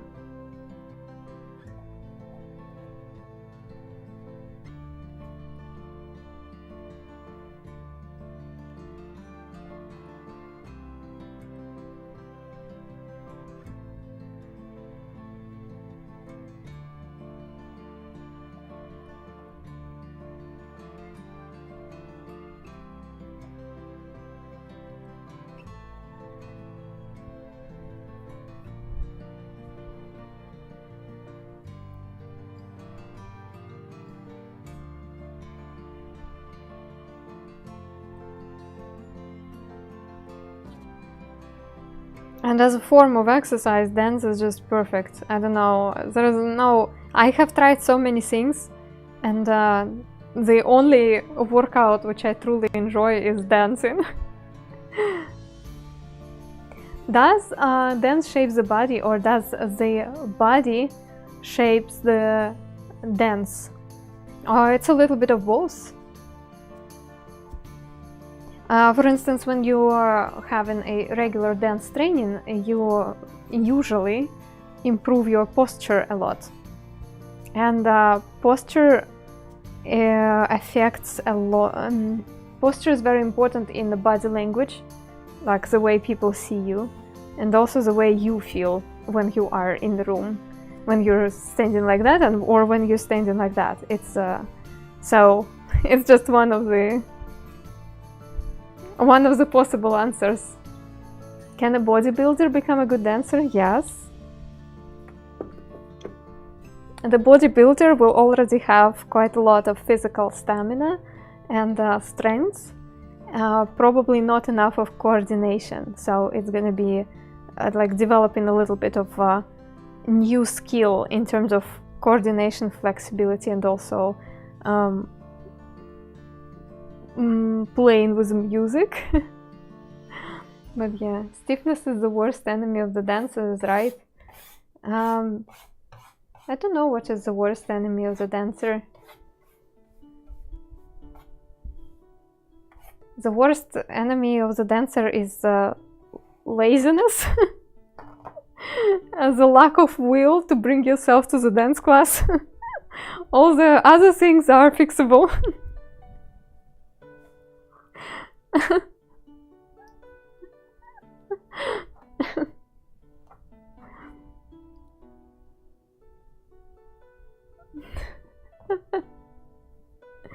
And yeah, depends on who you ask. I am not flexible person. I am actually pretty stiff.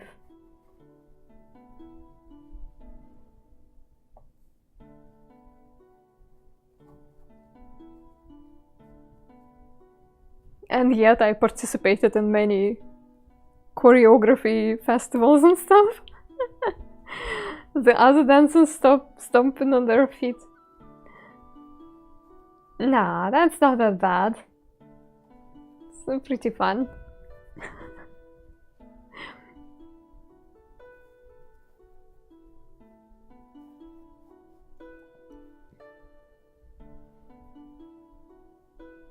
Your thumb tells me you're not stiff. Ah, that is because I don't know why they are this flexible. I am the person who cannot, like, you know how some people can just act like a flip phone and they can just do this. I cannot do this. I cannot bring my belly to my hips. I cannot do many things in terms of like stretching. I cannot do... Oh, what I wanted to say, I forgot. Anyway, I have pretty stiff muscles. Like touch the toes. I cannot do touch the toes thing. I cannot do splits. And also, there is something wrong. No, not like something wrong, but my hip bones, they are naturally sitting in the position that when people do this exercise, when you sit with your knees on the side, people call it frog position or something like that. So when your knees all go down on the floor when you're sitting and they're like on the side. The point is that even when I was a child, and it was like my very first choreography lesson or something, I was like 5. And usually little kids are very flexible. And when the teacher asked us to sit on the floor with our knees on the sides and in that frog position, I couldn't put my knees on the floor, and everybody around me did it just fine. Again, kids are flexible. Kids are usually pretty like soft. And my teacher came to me and like pushed a little bit of my knees down, and the teacher could see that I literally cannot do it. They just stuck. And teacher was like, "Oh wow, that's how I learned I do not have a future in gymnastics or something." Yeah, it's just genetics. I learned about it pretty late, actually, because during my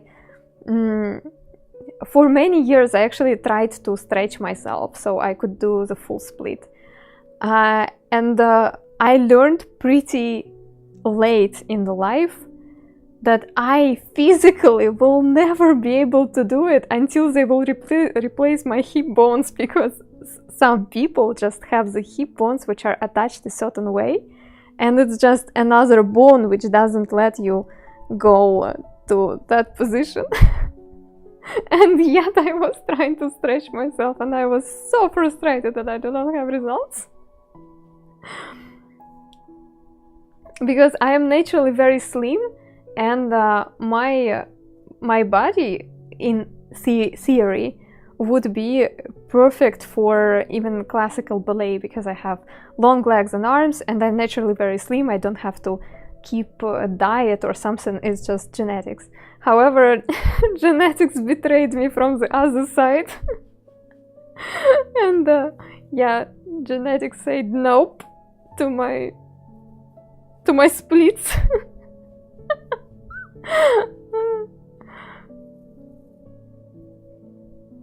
You do look like a ballet. Yeah, I know.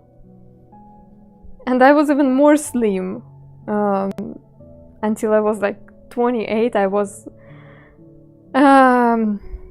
super slender, like to the point when people would regularly ask me if I'm alright, and I was alright. It was just, at least genetics gave you the perfect chance of being a model. That's how you describe it. Yeah, didn't get to be a model also, but it's probably for good. I think it creates kind of strange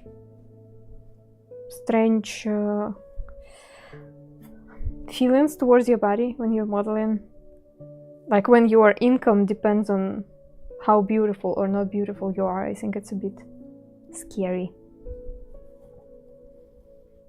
So maybe that's for good.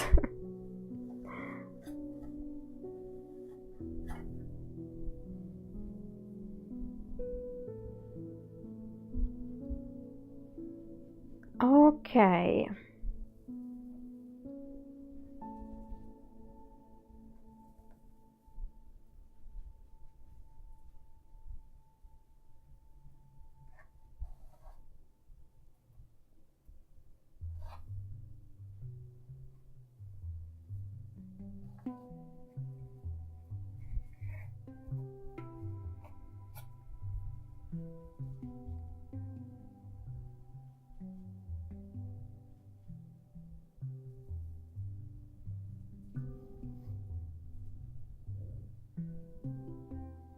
Sad but true. Yeah, that's scary. People who have that pressure in their life, it's really scary because the body is changing during our life. You cannot just stop it. I mean, you can invest a lot in your looks, and people for whom it is professions, they do it. But I do feel like at some point it goes to such extremes. I don't know, that would be hard for me.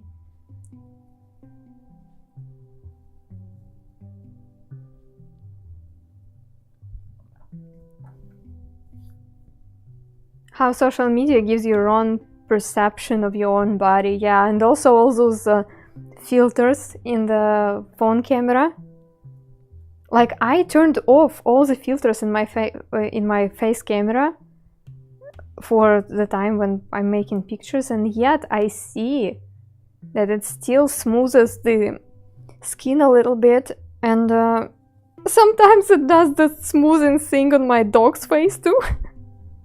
And it's, I don't know how to turn it off. I think it's just there and you cannot actually turn it off. And my dog doesn't need any beauty filters. Please stop it. I just noticed it once. I remember taking a picture with my dog and I noticed that my face looks super smooth, and I was like, what's going on?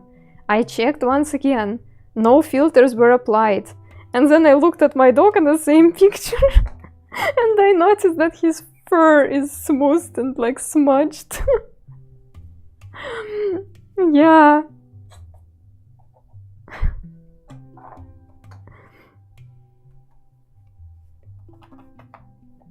It's no good for us to see our bodies this way.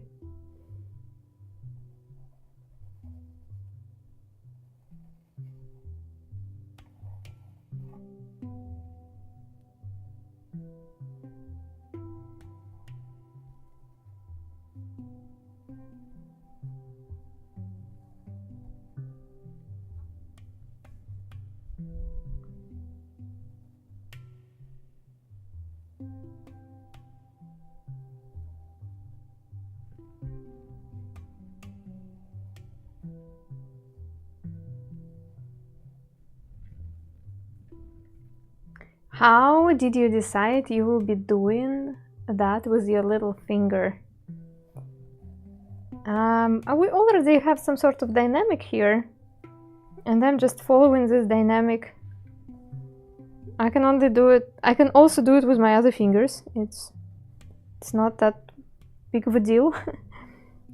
So I would like to create some sort of leaves here, and for those leaves I need stems. And the stems will be here. Now I decided that I do not really like the curved shape, so I'm going to keep it straight and make the leaves around it.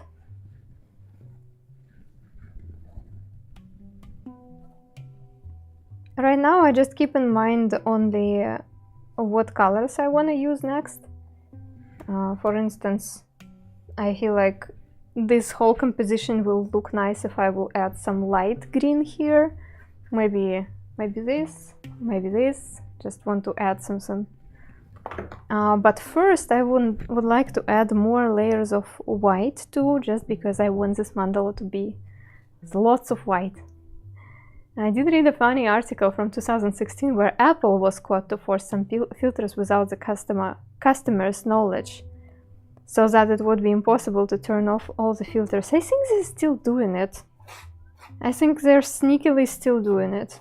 Or they like make you agree. You know how from time to time my Samsung gives me a notification, tap here to agree with our new policies. And maybe some of those policies were saying, we will be smoothing your dog's face. Okay, okay. Because I do not have time to read all of those things, right?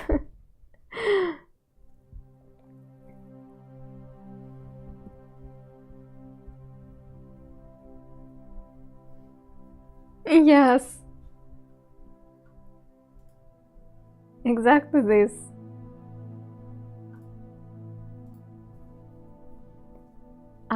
You saying you don't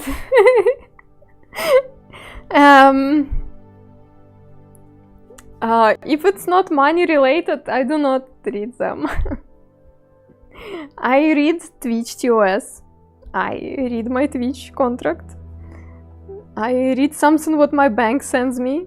But if it's not money related, if it's just my device saying that they're gonna spy on me, I just click OK and move on with my life. Yes, I read all the Twitch stuff, yes.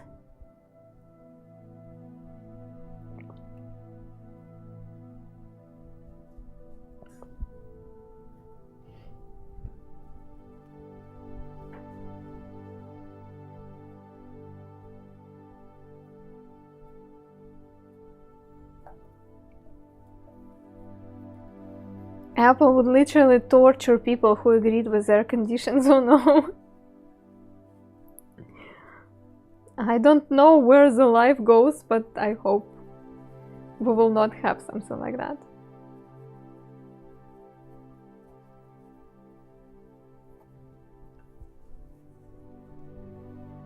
Haven't had a problem with Android yet when I made photos of the parks around here. No filters on parks, so the trees would look younger.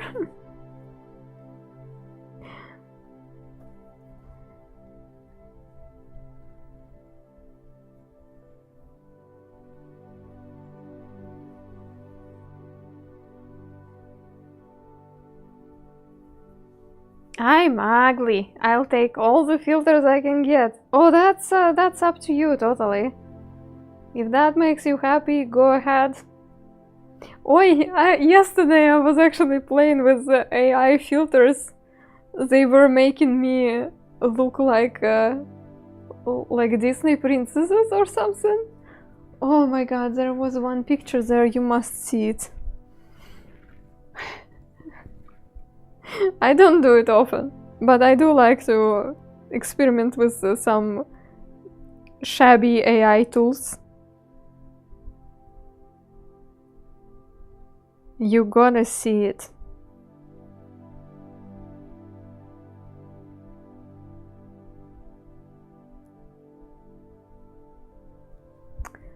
So that was some sort of app. We were just having fun with my friend, adding our faces.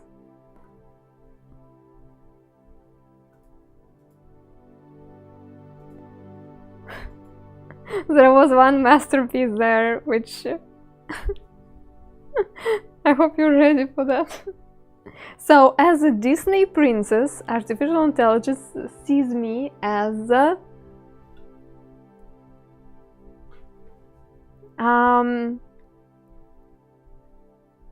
princess who has two left hands, apparently. Because who needs us?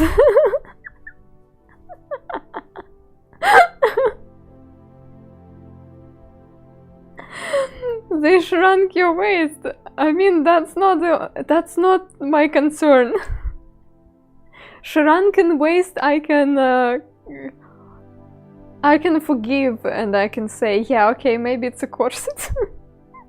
But who attached two left hands to me? Why?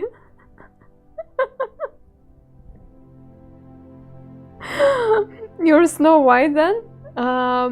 Apparently, yes. However, then artificial intelligence decided to reconsider, and it made me this. And still my hands are weird. And I don't want to be the one with Stockholm syndrome. So I don't like the hairstyle, so I think this hairstyle would actually suit me in real life. Yeah. So that was something. But yeah, the neck is concerning. I think that neck would be really hard to have. That neck looks like a lot of pain.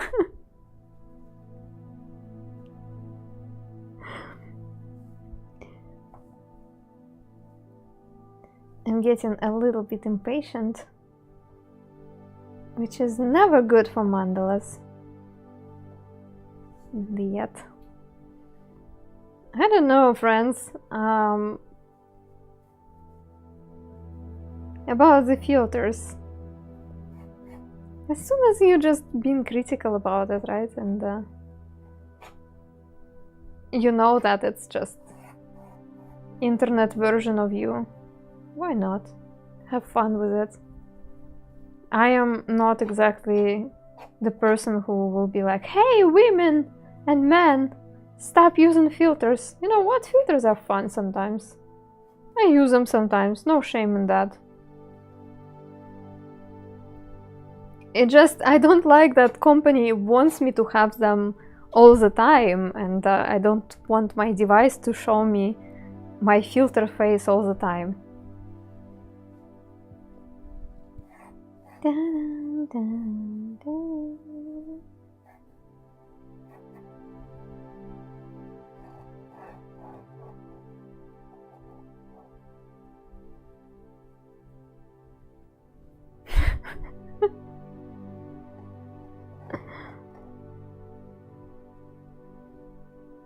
Oh, don't make me. Oh, please don't say furry in my chat. Oh, please don't. I am a really sheltered, innocent, naive girl. I didn't know about furries until I think last summer. Do you ever reuse sand, by the way? Colored sand, no, I do not reuse because all the colors go together and I cannot filter them out. You must hate themselves. They must hate themselves when they see themselves in the mirror without anything. And yeah, and that can lead to, like, I don't know, some unhealthy behavior. I do know that my looks, for instance, they vary a lot during the months, honestly. Sometimes I'm the sweetest strawberry. Sometimes I look like an old witch. It's all about hormones and stuff, and I know about it. But what if I would be upset that I do not always 100% of my looks?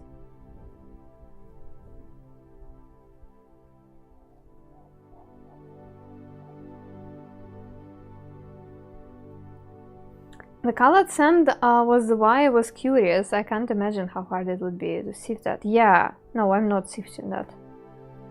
And also, you see, I'm using pretty small amount, so it's not a big deal. Better not be around you when you're upset, I guess.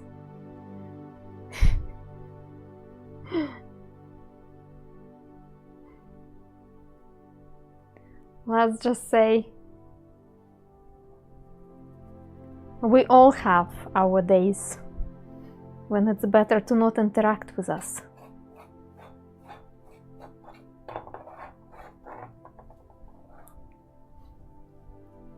Hi, Alex Cord, welcome. Good to see you. Dun, dun, dun, dun, dun, dun.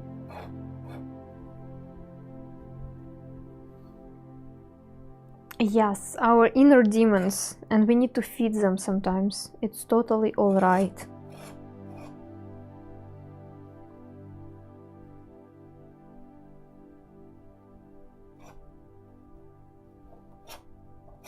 I was watching the video. I really enjoy historical videos on costumes, all-time etiquette, all-time conduct books, stuff like that. I don't know, I think it's fascinating. Fashion and conduct books, I love it. And they were quoting some conduct books. Oh, I do not even remember which era it was. But like the main message was that women are born to bring the beauty and to be the embellishment of the society. And I was like, well, sometimes I do enjoy to be an embellishment of the society, but there are some days when I really enjoy spreading chaos and I wouldn't give it up.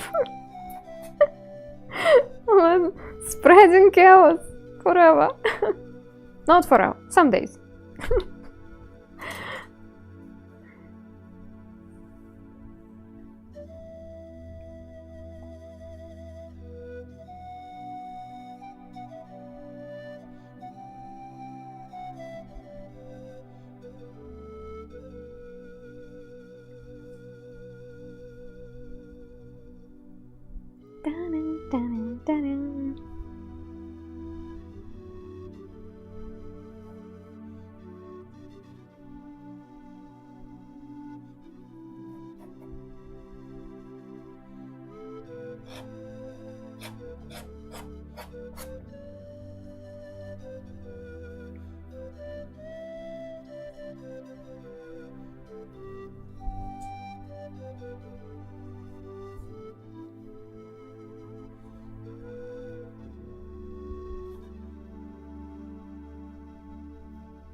And when the stream is over, she throws the sand all over the place in absolute rage and switches the calm music to some metal.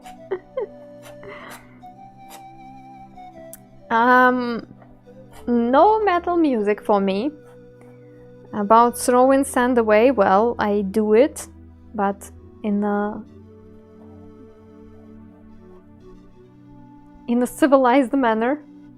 Chaos, yeah. What is the most chaotic I do? I'm very chaotic in the kitchen. I don't know. One of the cool things about living alone, some things which I actually enjoyed while my husband is in Germany, I don't have to be tidy on the kitchen. And I could fully explore how chaotic I am. You know, when you live with somebody, it's just a matter of politeness to keep the areas you're using clean, and I do it. I am pretty reasonable about it. But no, I like tidy things. I'm not that. Oh, I'm an artist. I'm so chaotic. No, but the kitchen, I am really bad at making the things looking good there. So my kitchen is such a disaster, and I hope that I will have to switch back again to being a reasonable adult, because I don't know, my husband probably wouldn't be happy.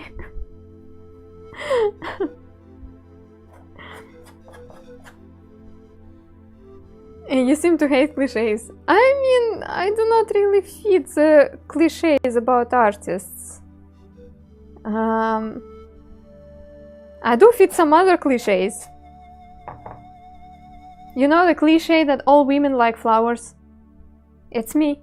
I love flowers. Bring me everything. Anything, from cacti to roses. I hate orchids though. No orchids for me. Any other flowers, any day, whatever. I just do not fit the criteria for for artists. Oh, chaotic. I'm pretty down to earth. I'm like just doing my honest job. Nothing special. Not good at tidying up my kitchen. Are you Russian? Yes. And my mother said, "Hey, I come next week." Oh Lord, yeah. Yes. That's gonna be me 2 days before my husband arrives in April. I will be like, oh Lord, I need to do something with this kitchen.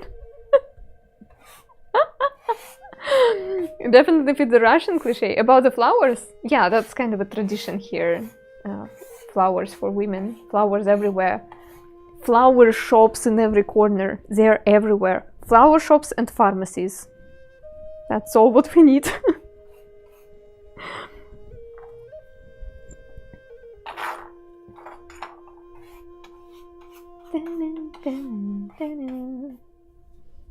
Not a bad tradition, I think. I know it's not environmentally friendly, but you know what?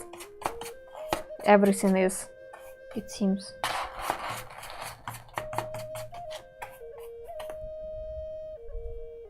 Antihistamines with that flowers round. Unfortunately, I'm not allergic.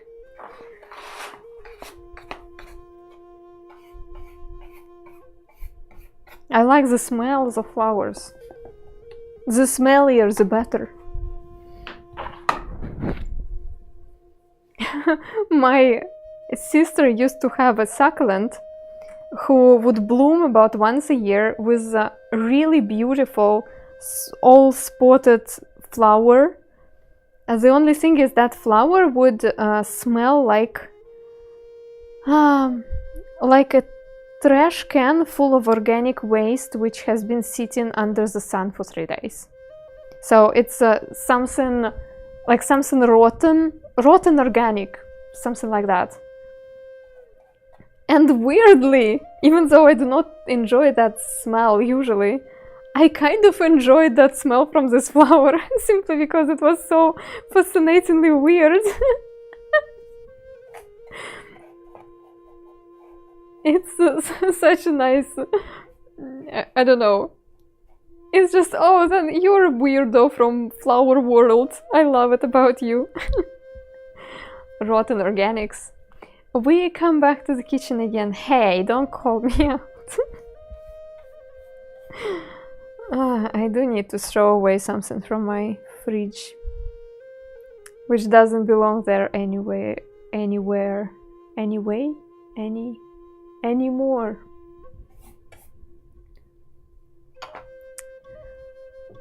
Yeah.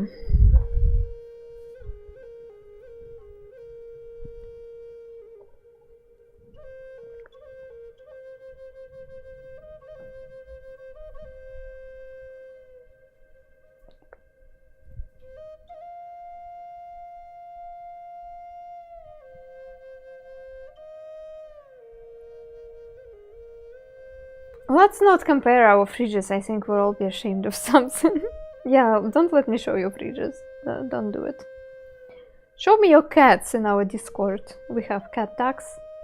If you have a cat tags channel in Discord, if you want to share the photo of your cat, go ahead. Don't show me the pictures of your fridge, and I will not show you mine.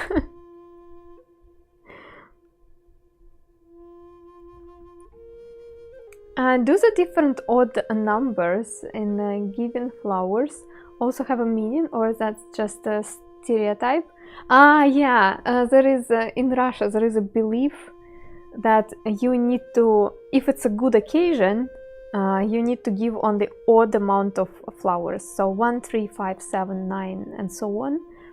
And if you give an even number for a good occasion, it's bad etiquette, because even numbers are for funerals. So if you're visiting funeral, you bring the flowers, and it should be 2, 4, 6, 8, and so on. Yeah.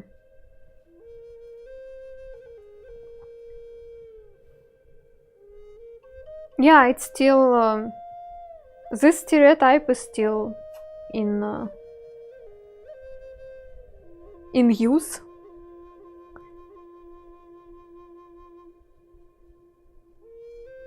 I love dogs that are well behaved and trained. Unfortunately, most dogs are made crazy, but they're poor owner behaviors. Dog is a lot of responsibility, yeah, and needs a lot of training. That's true. That's a lot of work.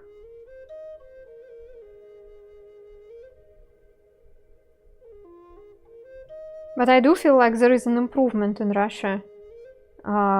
It seems like people are getting more responsible about the dogs, and I do not really see too many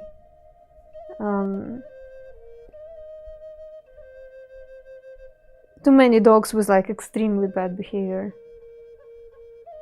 I was mostly curious if there was different meaning for 5 flowers compared to 7. No. No.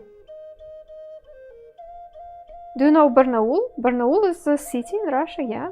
I haven't been there, but yeah, I have heard about it. So, meaning for 1 flower, or 3 or 5 or 7, not that I am aware of. I don't think there was anything special about it. Have you heard anything about the meaning?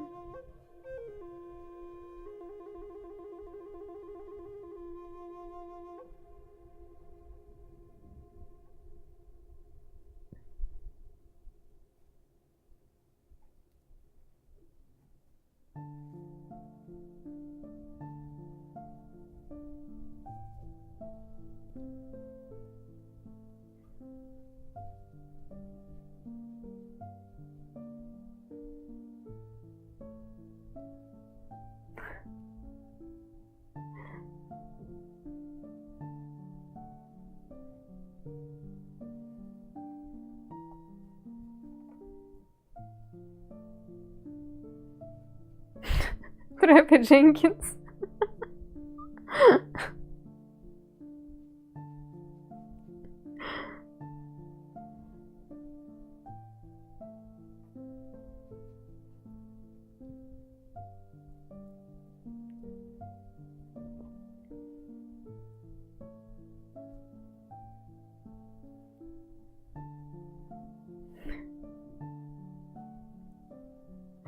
There are many things which I don't like about dogs, yeah.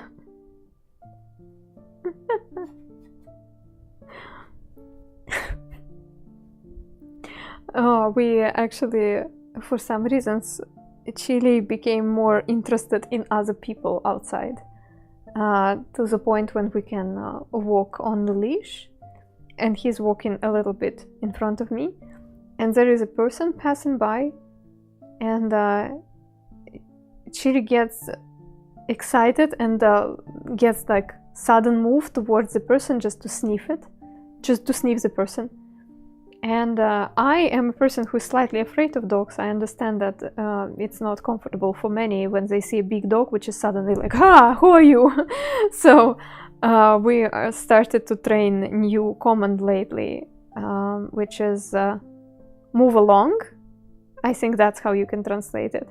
So if I see that he's like, he gets that interest into other person, I give him a command, move along, and like signal him that he's not supposed to touch other people. I understand that he's doing it in a totally friendly manner. She's just curious. Maybe he is kind of bored that I am the only human in his acquaintance now. So I don't know what exactly it is, but yeah, I had to start new training with him, so he would be a little bit less reactive to some people. And that's really strange because like he's 3 years old. I thought that his character is already developed and I know what to expect from him, but probably no. Most people react alright to Chili and not afraid of him, but I don't wanna stress people out if they're not ready to react friendly to the dog.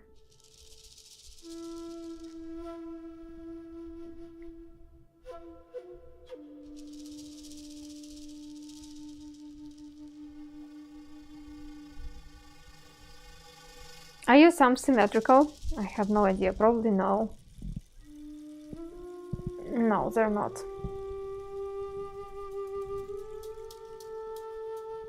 I mean, they're both can bend pretty well. But it's like this one stays in this position and this goes a little bit towards the normal.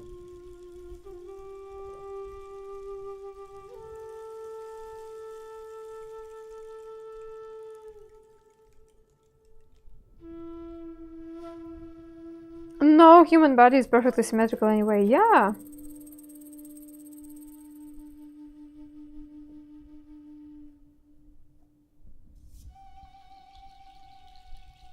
Maybe writing, maybe sand. I think I developed this before I started drawing with sand.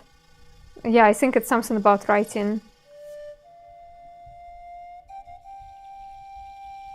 Are you that person who knows a thing or two about lines on hands and stuff? I have met a person who whose hobby is reading the lines on the palm, and they told me that I was destined to be an artist or make money by doing something artistical, because my middle thumbs have that tilt towards the ring finger, and ring finger is something what indicates the creativity, and the middle finger is something what indicates money. So it's like my money path leads towards creativity. That was funny. I know the meaning of some things like length of the fingers.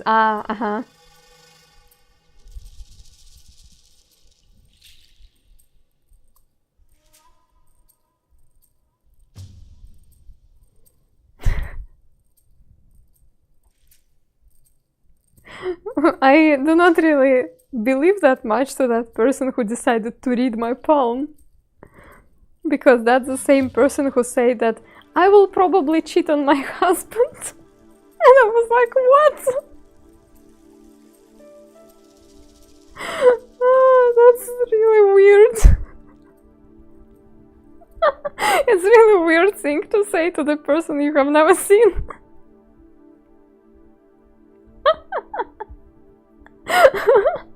And now read my palm, yeah.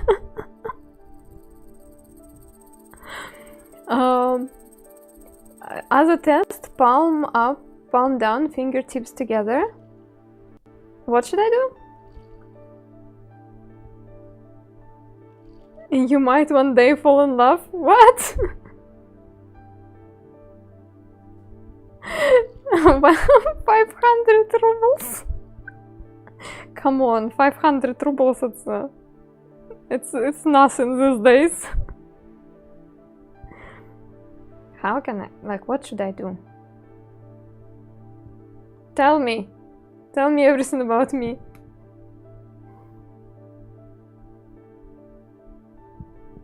No, my right hand is slightly bigger, which is obvious.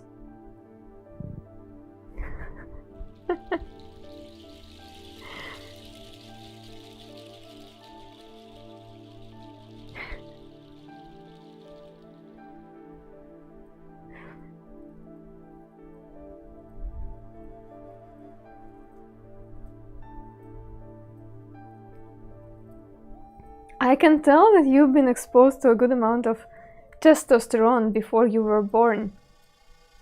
Interesting. Makes you quite aggressive and manly sometimes in your attitude. Me manly in the attitude? Wow.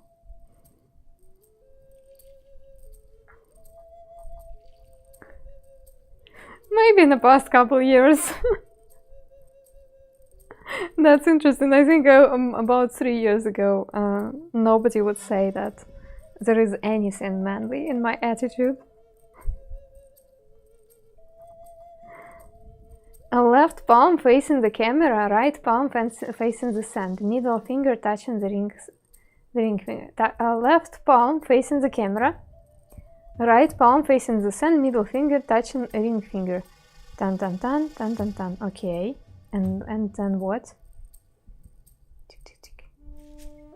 The length of the ring finger compared to the index finger shows that. Ah, that's fun.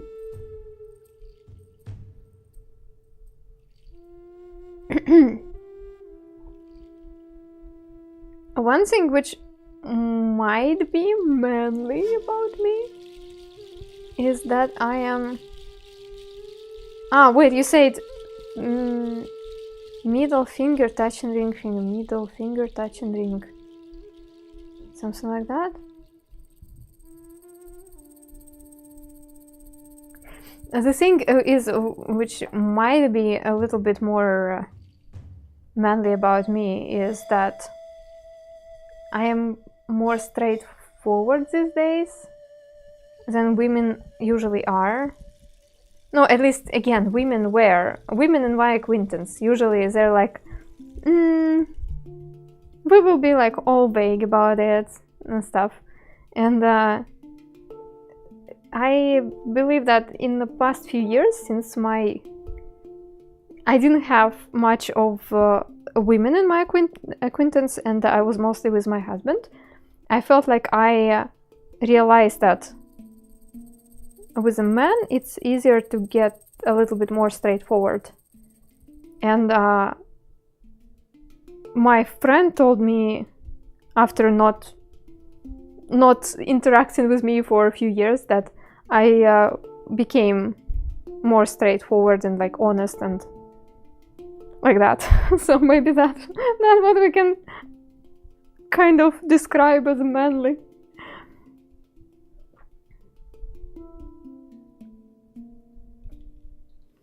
Tend to like to lead the way you want. The way of sand. You don't let men approach you easily. I'm usually friendly, but yeah, I'm not really making the impression that I am easily available.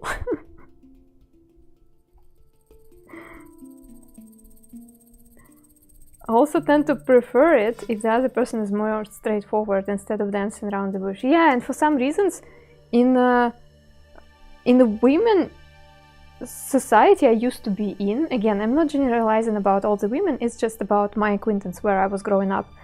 It was all about how to give hints to husband, like how to be like all I don't know how to explain, like how to do all those tricky politics around a male partner. And it took me some time to realize that you just go and say what you want or what you don't want, and it's easier this way. And I'm really sad that it took me so much time to realize it. How to protect the fragile male ego. Maybe it's something about it. Maybe, yeah. Maybe how to... I don't know. But now when I think about it, there is so much manipulation about it. And it's so not good. It's coarse and rough and irritating, and it gets everywhere. Screw hints, just tell them straight up that you like them. Saves a lot of time and energy. Yeah. And like in marriage life, you know how... Oh, how do I hint to my husband that I want this thing for my birthday? You just send him the link. That's what I did for New Year. I like gifts for New Year. I don't know, any other days in the year I can go without gifts. I like having something under the Christmas tree for New Year. I just sent Shadow the link what I want. He sent it to me. Everybody's happy.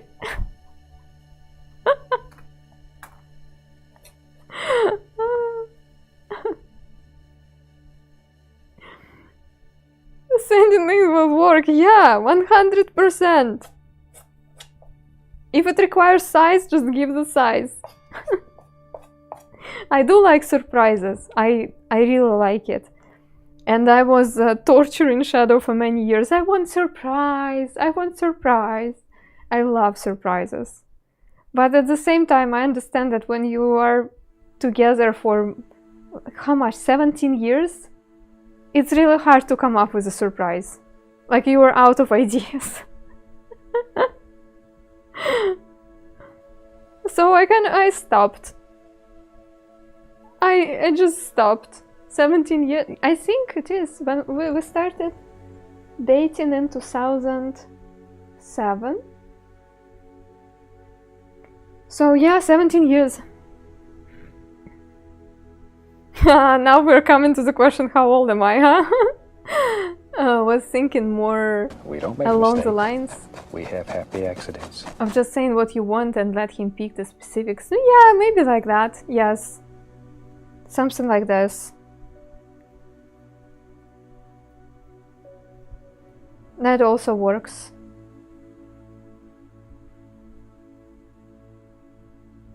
I would ask how old are you? Yet of course the first question coming in my mind. I'm 35. Almost got it, yes. I'm 35. Close, close, yeah. Okay.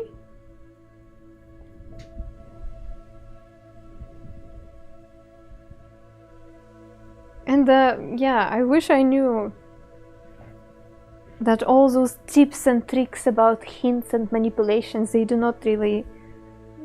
are not really needed. You just choose a person who can talk to you in a reasonable way and do not treat you like a furniture. And you're good to go. Sending link is easier and quicker though. Just click link, click buy. The rest is in your hands. Yes, you can pick up the package. You can pick up the way you present it, right? There are many ways how you can make it sweet, even though the person already knows what the gift is.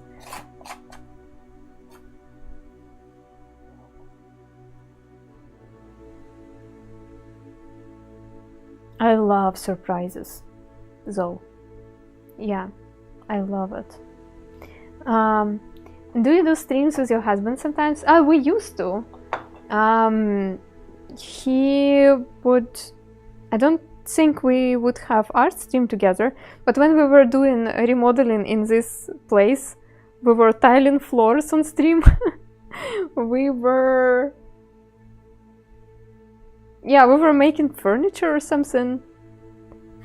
Also, we had a dog walking stream where my husband was in the frame with my dog. Make him work with sand. He did a couple of sand drawings very early in my streaming career. There was a stream where Shadow was making a lightbox,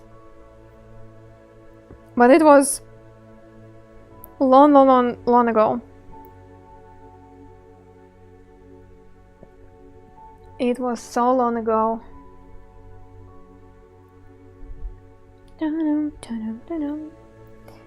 Right now I'm not feeling that comfortable about Shadow being on stream because I don't know how it might affect his in real life presence. Like, he has a real job and stuff. I'm always like, maybe it's not actually good for him, not sure.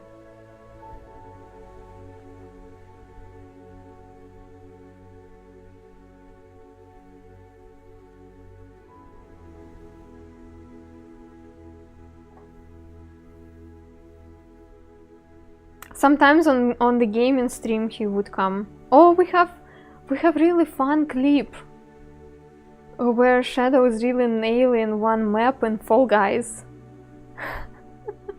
It was so easy for him for some reasons, and it was really fun because I was sitting the whole stream kind of struggling, and he just came and like, ha, this is how you do it. With stream, yeah, there was a stream when we were playing Untitled Goose together, when they released the new mod where you could play together. So yeah, one or two of those duet drawings on the retrospective video, yes. As long as there is not anything that can reflect bad on him, it should be fine, I think. I might be thinking too simple. I don't know. Maybe I am a little bit overthinking it too. But I do feel like, I don't know.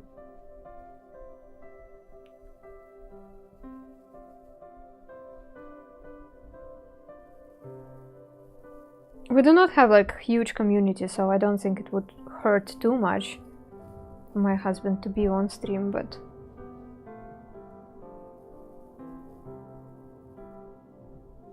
Oh, hi Bendy, good morning. What's up?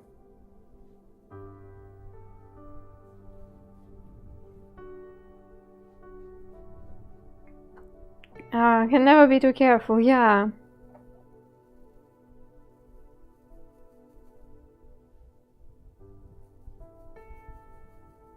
I guess it also helps for privacy, you know. If there will be some weirdo who wants to track me down, he can do it through Shadow. And I don't know, don't want to do it. There was one time, so Shadow was working as a technical advisor in his company. And at some point, their company decided to do a professional photo shoot for all the company. So people would have professional headshots for emails and stuff, and also for some promo materials they do. And when they made the photos, marketing team suggested to put Shadow's face on like a front page of their company's website. And he's like, why? Like, they wanted to do something like a technical advisor of our company recommends this and that. And he's like, excuse me, but I'm not a COO, right?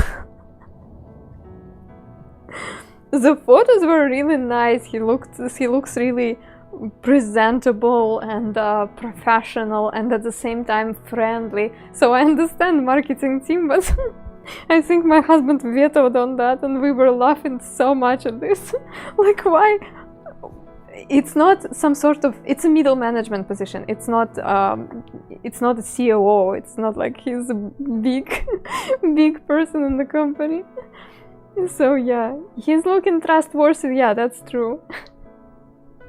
Oh, how we were laughing at that.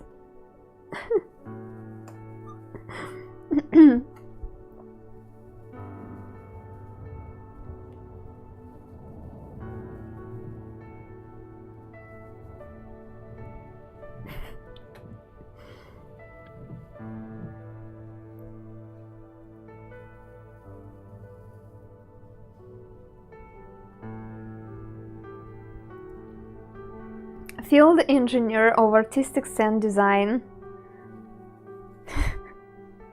We need to create new title for Shadow. For Shadow and for Chili. Chili usually brings only a whining soundtrack on the background when it's time to go outside. I'm back from family dinner. We just played, invented a new game. Invented! We all had those long, flingy, sticky hands and competed to collect coins off the table. Oh, that's perfect. That's perfect when the company is already a little bit drunk. Hi, Rizka. Welcome. How are you doing?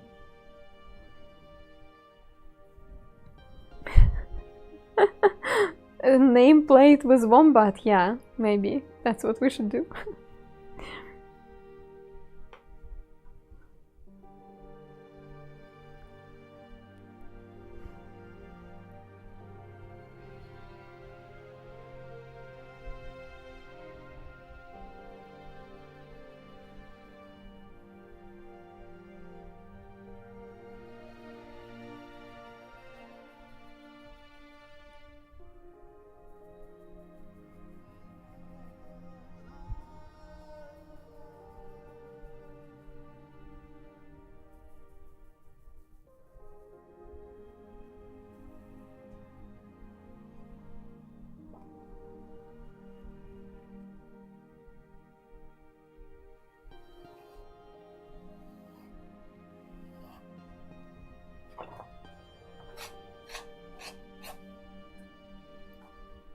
Every design is always so different, yeah. I guess I could repeat some of them, but what's the point?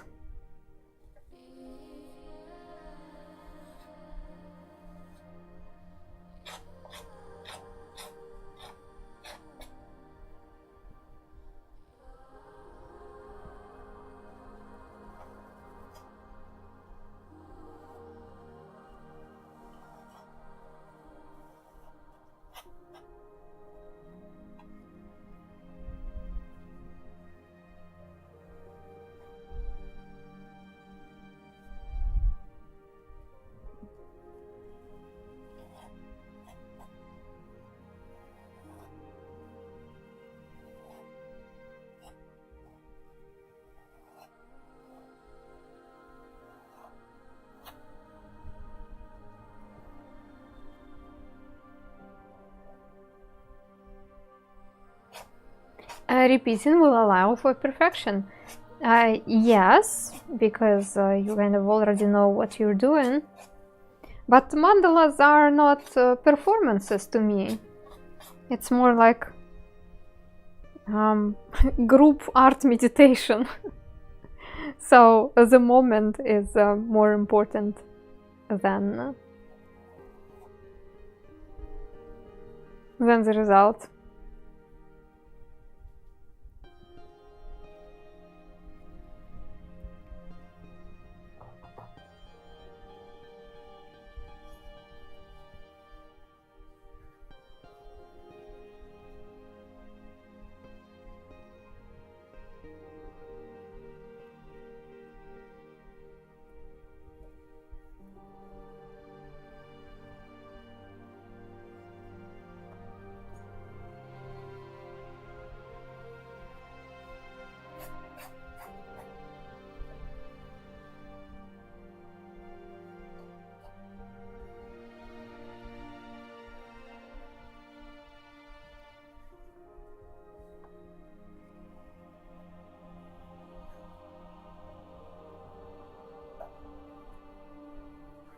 Do you like Bob Ross?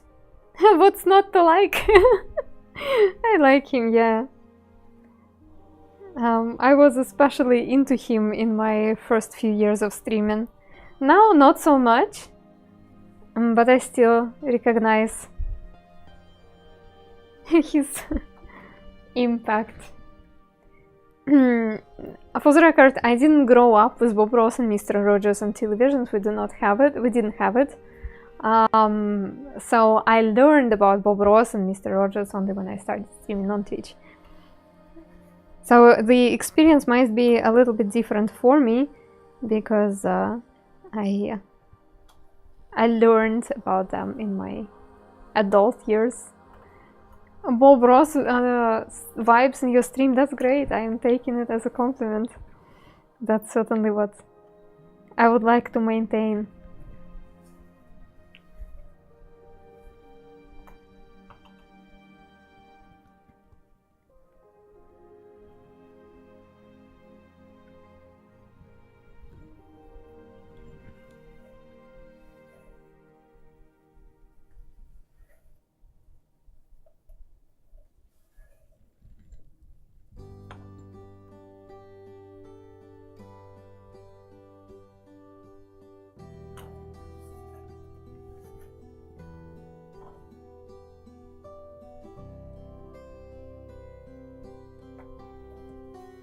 It was really cool and inspiring to follow Bob Ross tutorials very early in my art journey.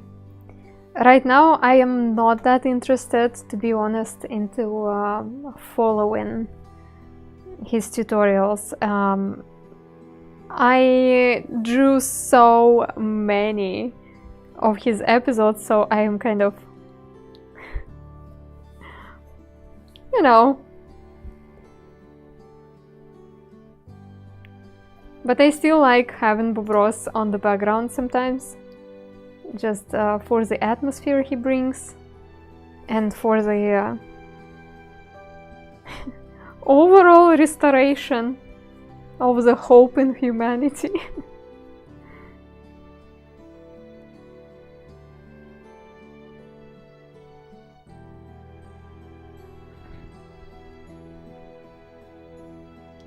Send art with Bob Ross was monthly, yeah.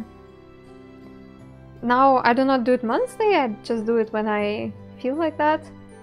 And unfortunately when I will move, we will have to give up that genre entirely. But again, over the years I have had so many Bob Ross streams. I feel like it's alright to move on. What was the content? I would have colored sand, fine-grained colored sand. I would watch Bob Ross video and I would follow Bob Ross tutorial with my sand. I actually have a video where I was drawing a giant Bob Ross piece on the floor. You haven't seen the video? Why you gave up that genre eventually?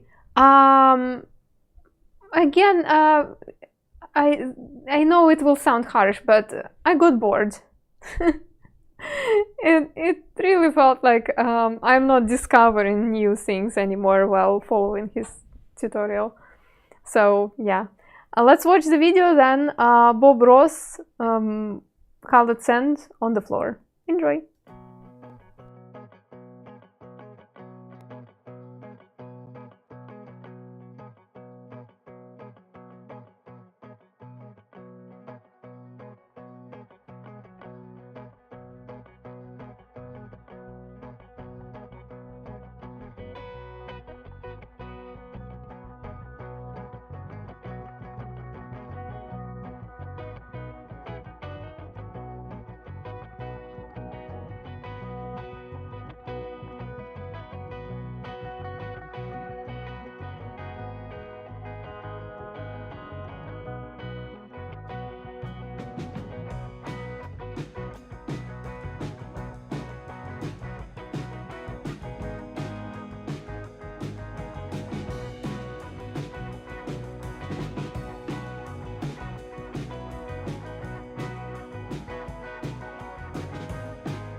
Yeah, that was also live on stream. The picture took me about 3 hours, I think.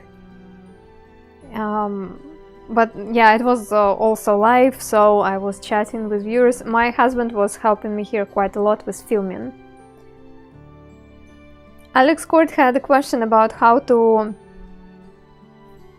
sand is being dyed. I do not know the whole process, but it looks like you know those machines for mixing concrete?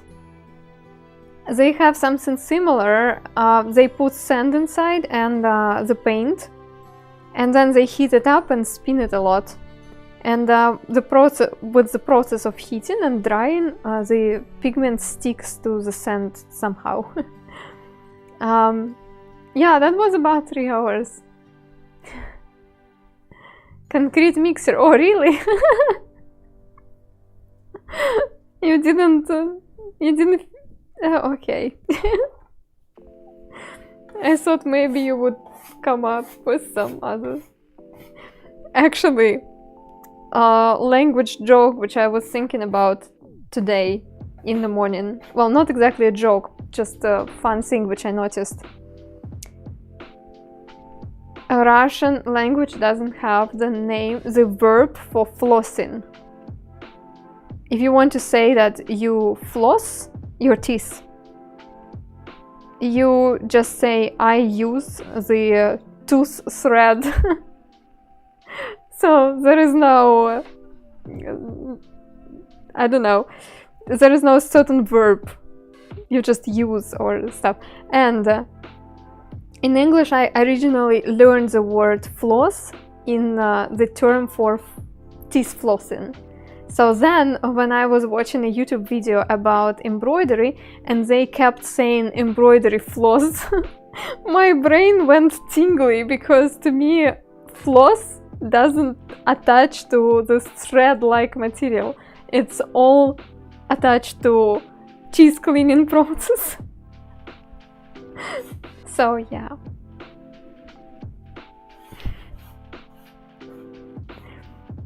In English that would be something like concreter. Bitonier. Oh, that's bitonier sounds like some sort of fancy profession, like sommelier or I would say bitonier, it's a person who tries concrete and smells it and says if it's good or not. Then there is a dance, the floss. Yeah, also that. It's my brain just is like, what? I don't like it. Never knew. Closest I remember was чистка зубов нитью, but now I'm not sure if it was correct. Yes, it is technically correct. Or it's you can say that you use the tooth floss.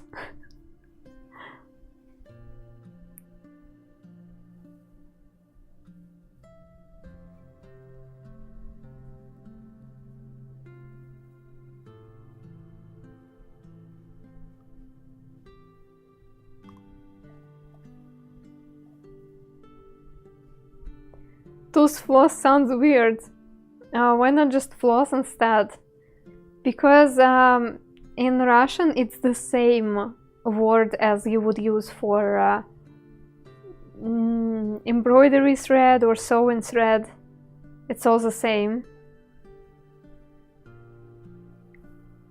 So if somebody in Russia will come to you and say, hey, give me the floss, people will not understand what floss do you mean. Is it for teeth, for embroidery, for... The most likely they will think that they're going to sew something. So it's always tooth floss.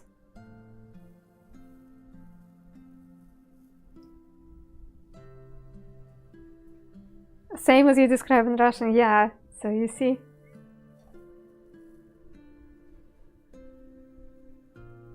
So yeah, today in the morning I was like, we do not even have a verb for that, how come?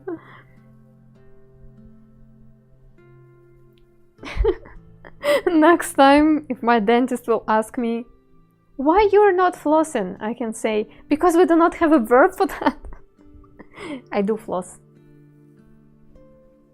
But for comedy reasons.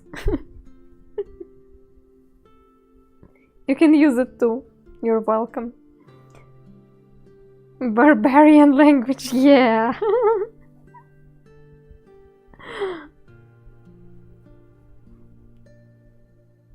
Sewing, surgery, tooth cleaning, yeah. Thank you, thank you, thank you. I heard a Russian on a news segment say that have no verb for accountability.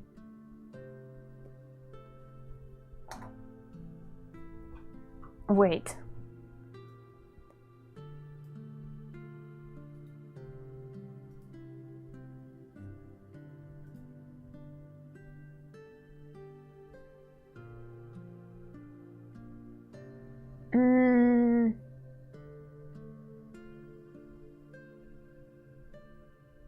Accountability seems like very close to the word responsibility, which we do have. And if it's something about like responsibility, but in a way of from economics, and we do have the word. Yeah, I can think about two. Yeah, that was not right.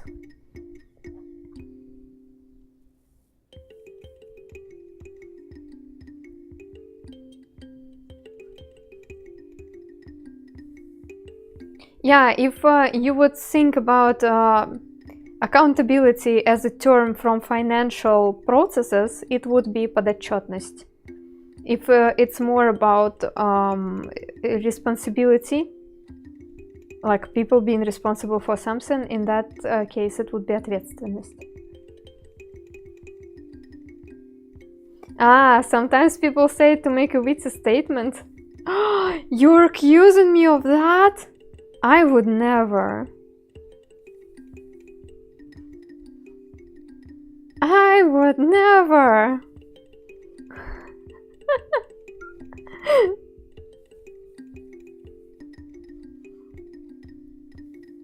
It's just funny how people are doing it these days, because people can just Google. It takes 30 seconds to Google if Russian language has the word for this.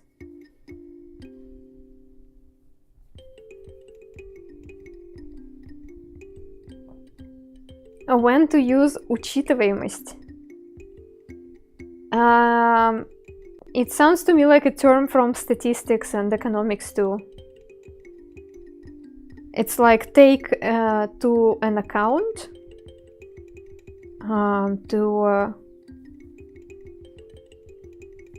to add to your tally, something like that.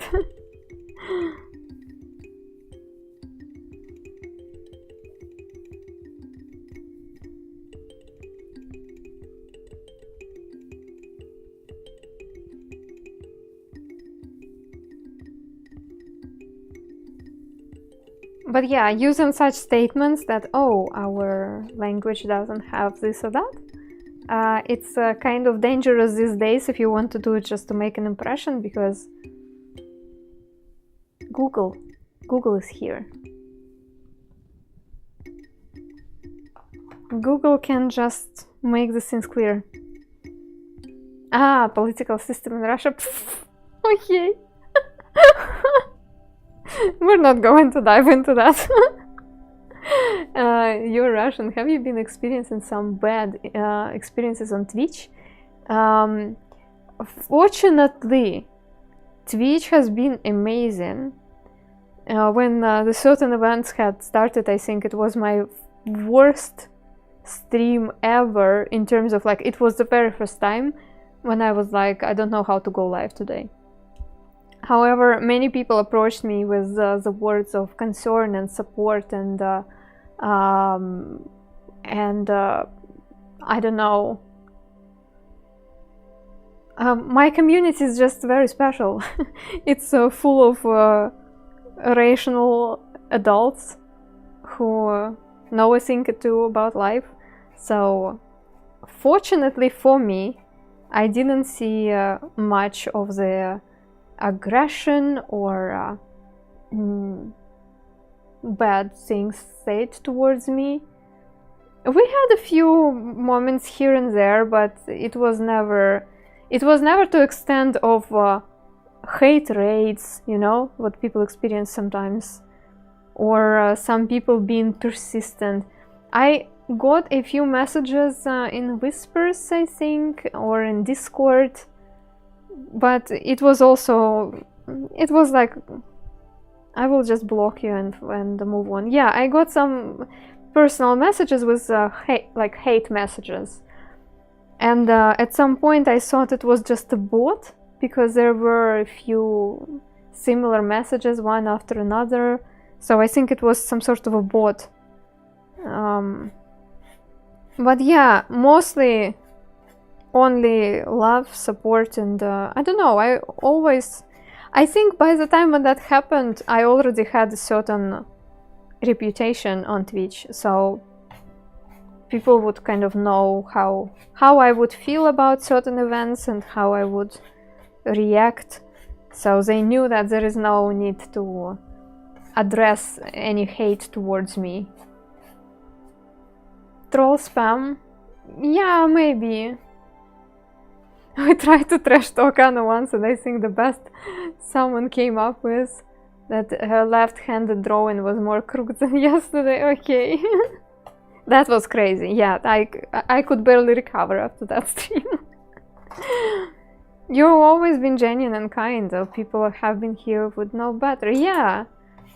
I think we had a couple of hate messages here and there, but it was not a big thing. I was really afraid of it. I really thought that, okay, that's over for me now. All the Twitch thing and but no, yeah, I guess I'm lucky.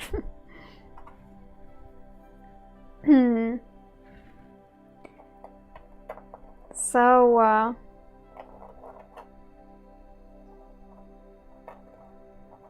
also, you see, Twitch didn't block my account or anything like that.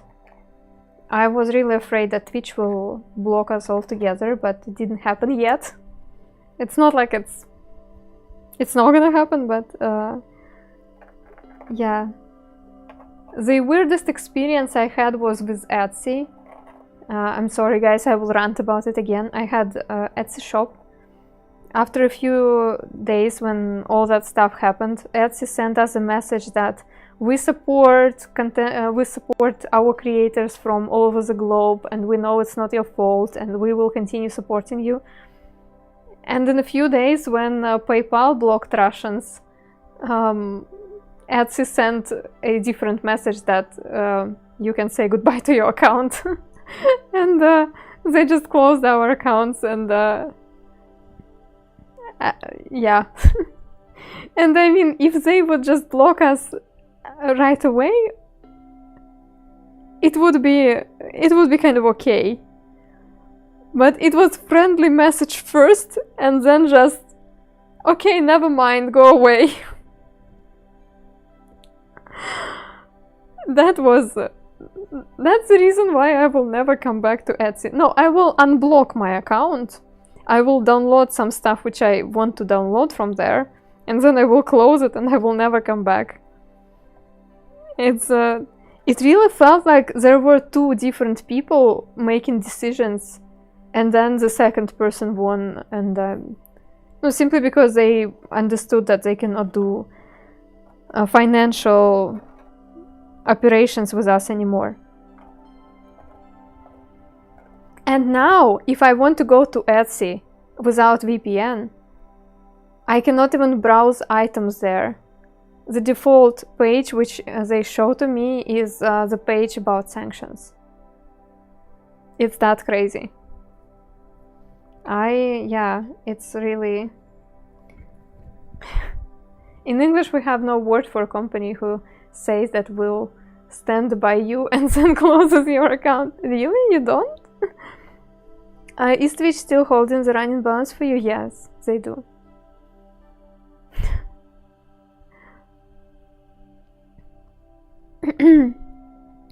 What you are doing isn't just standard, it's a secret Russian weapon designed to destroy the world.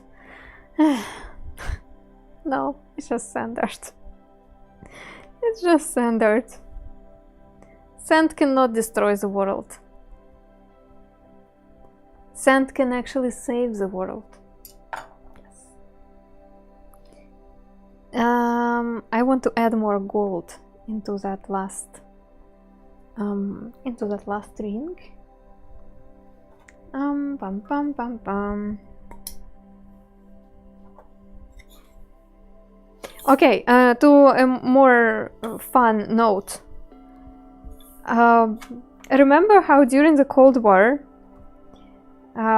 there was a certain tendency, let's say, in Russian movies, bad guys were always foreigners, good-looking, very well dressed foreigners. And in American movies, there was a tendency to have like bad guys as Russians and Russian spies and stuff. I feel like this tendency is coming back because I already have found a second Hallmark movie where there was a bad guy and he was Russian. That time the guy didn't have the horrible accent though. It was just a little bit of accent, very tastefully done. So, good for them. But, what is going on? What is going on, I'm asking you?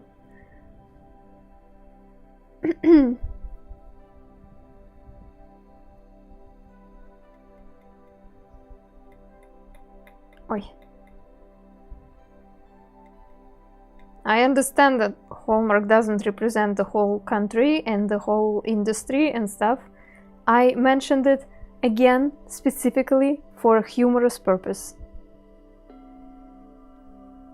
Because in the first movie, the bad Russian guy was competing in a flower arrangement competition. In the second movie, that bad Russian guy was competing against the main characters in a dancing competition. Yes.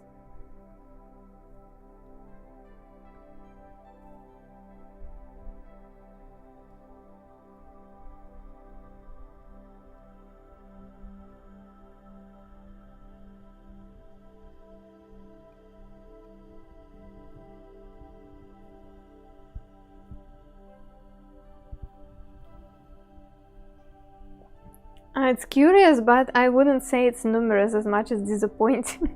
Humorous as much as disappointing. I don't think it's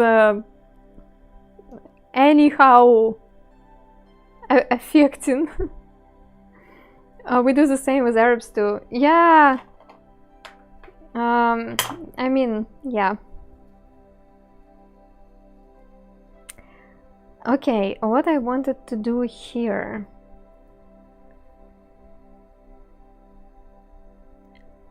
Can you have such precision? How can you have such precision with sand?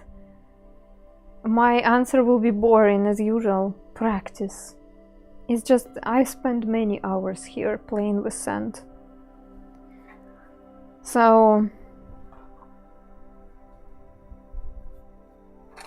the answer is that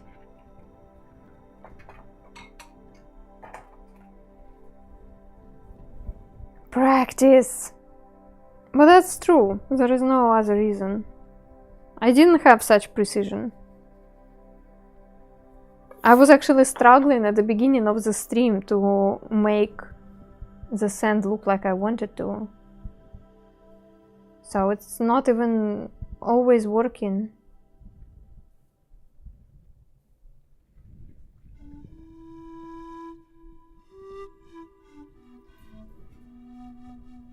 And yeah, I'm also becoming ambidextrous.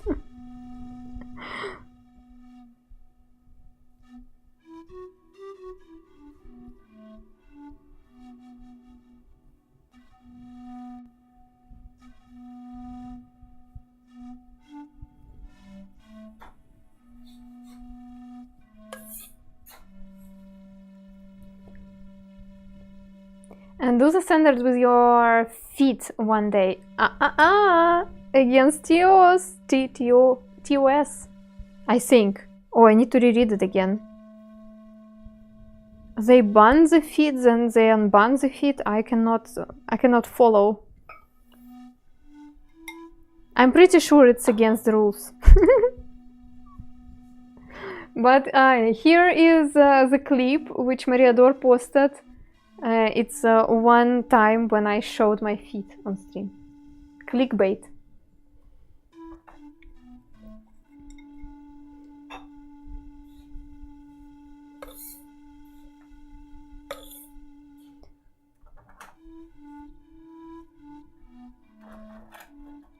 Yeah, I changed it.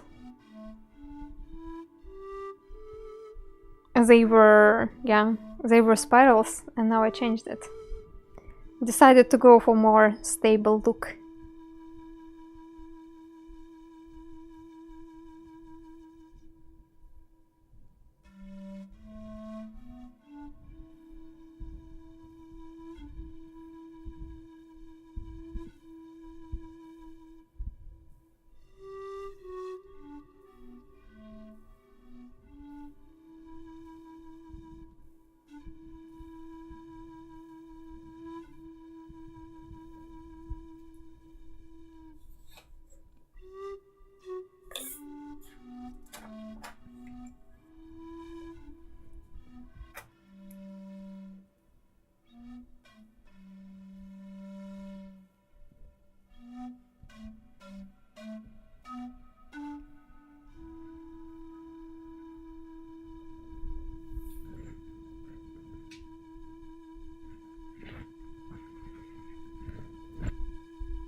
Is there a polite way to ask it? Alex Cord, I don't know. I don't think so.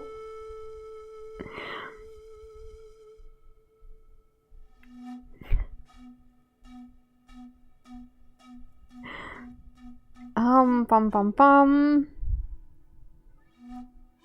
I really like that fluffy.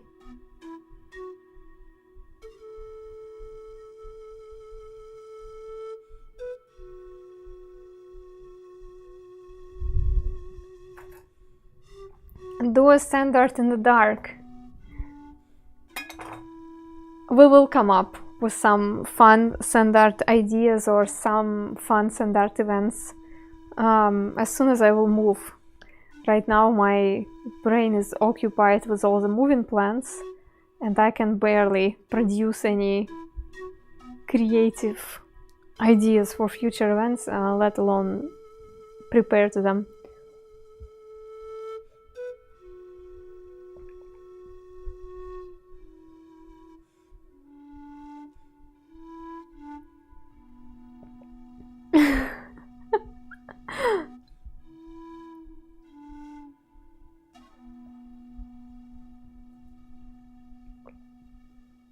Your raids are turned off every time I want to raid you. Ah, that's probably your finishing the stream about the time when I'm finishing too.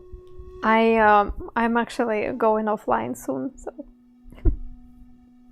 But thank you for trying. I feel like there should be one last move, one last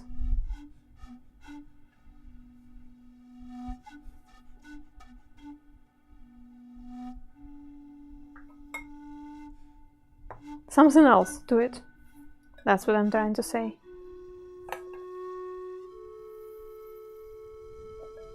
Yeah. Dusty sand.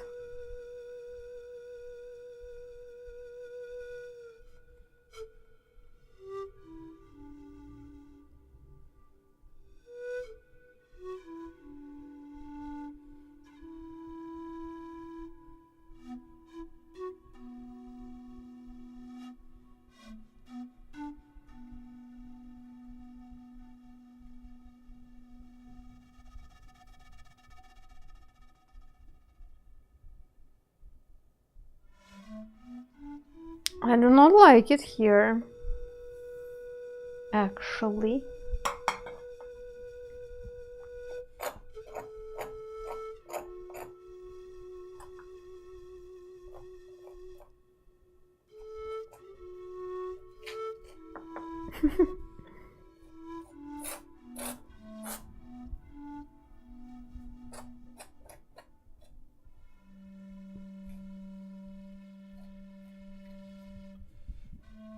Feels like there should be something darker.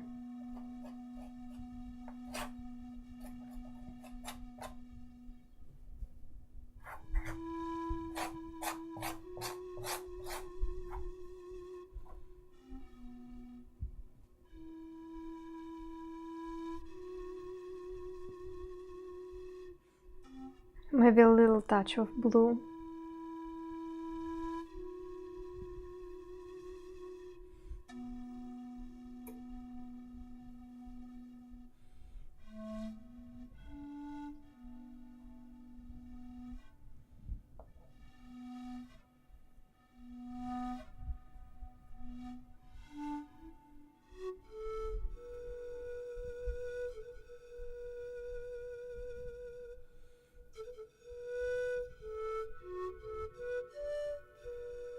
So this particular mandala is dedicated to all the northern countries who experience this strange weather trolling every time around the end of March, sometimes in the middle of the March. When the weather feels perfectly warm, the weather feels like it's going to be nice again. And we soon will see green grass and beautiful blooming trees. And then, bam! You have a huge snowstorm. So, I am calling this mandala the last snow of the spring. And you might feel like this brown color here represents the tree trunks of the trees which are also waiting for that new spring to come. To me, this brown color actually represents the dirt. A lot of dirt.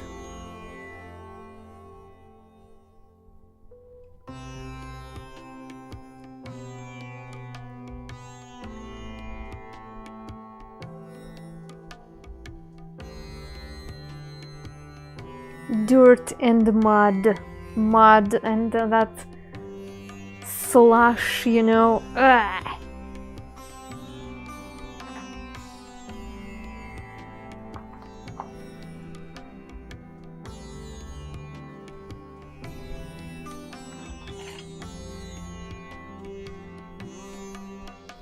Yeah, I think now it looks fine.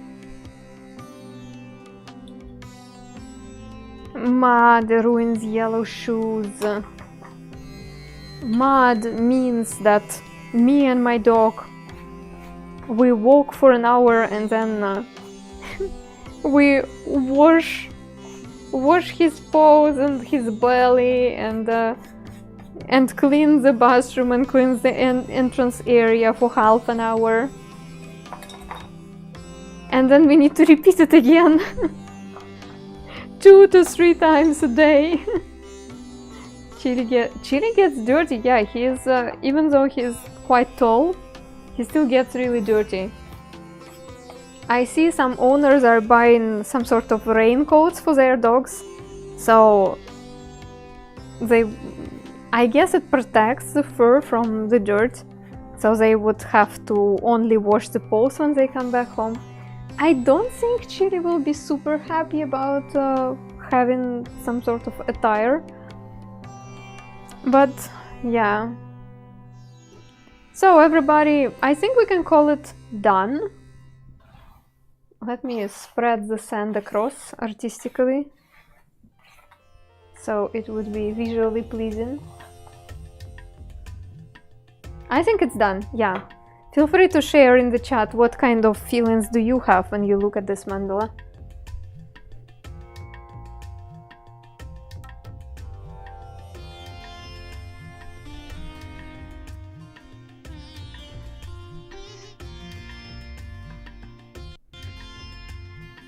I will hope. Oh, that's wonderful. That's a good feeling. Looks like a sheriff's badge from a really fabulous town. Wow.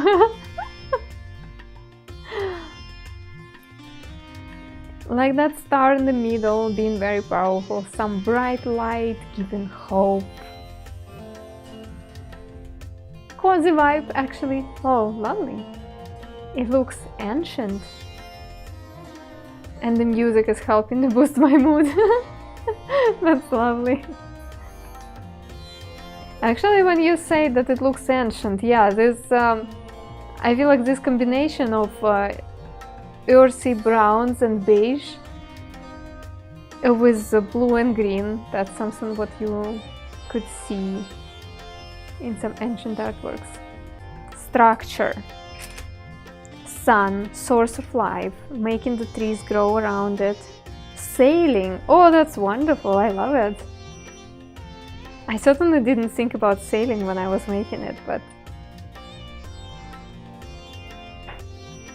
I like your interpretation. Best part, destroy? Yes. Chaos. Chaos, remember? Chaos. Burn it to the ground. Okay, maybe not right now.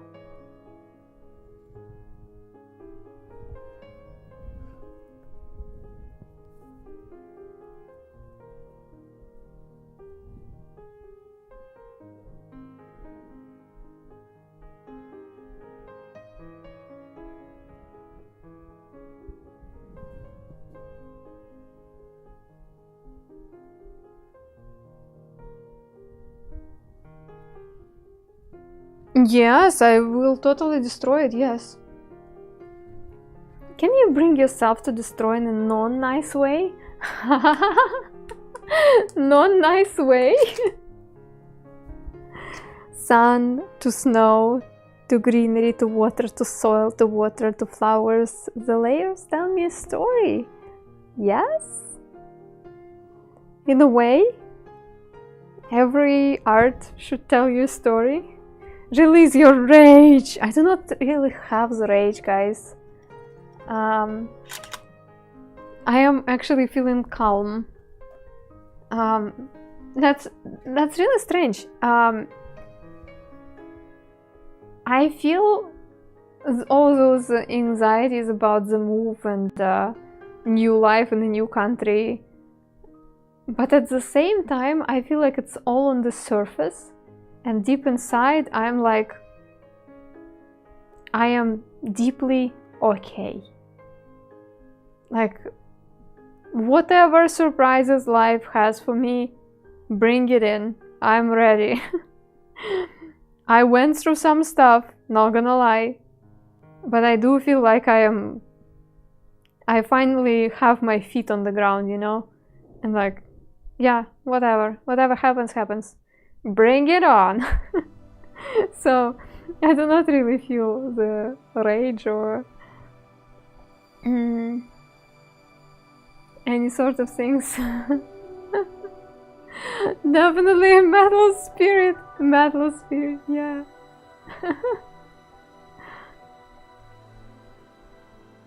And testosterone talking.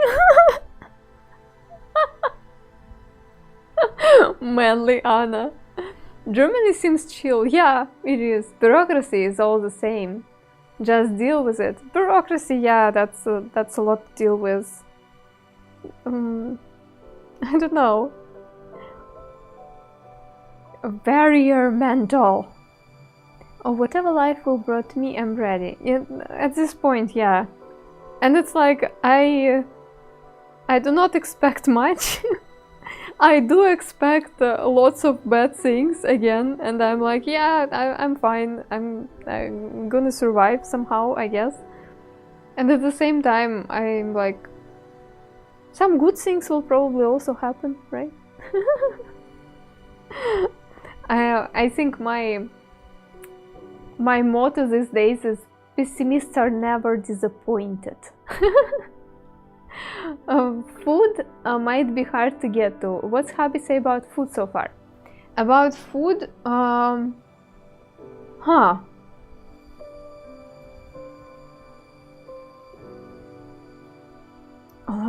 cannot recall what he would say. I think we discussed food pricing at some point, and he said that there is not much difference, maybe slightly more expensive, but not too bad.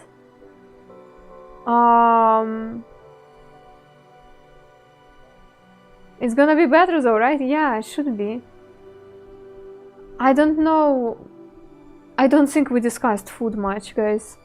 I can tell you that we already had that kind of adjustment experience in Norway, and it was really strange when like you go to the supermarket. Supermarkets look pretty much the same as everywhere, and yet you cannot find what you need somehow, because like I personally like mayonnaise, but I realized that mayonnaise in other countries is not tasty at all.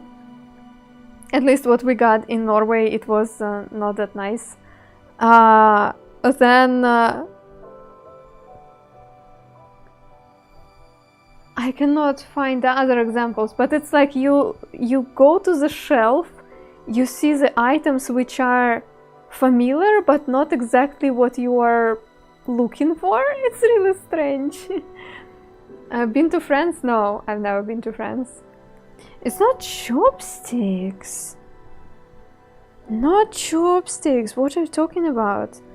It's fashion. Look, it's a squirrel. It's actually a squirrel. It's fashion.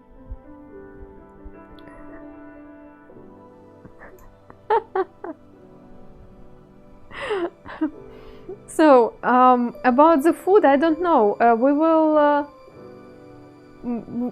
I don't think Germany will be too much of a drastic difference from Russia.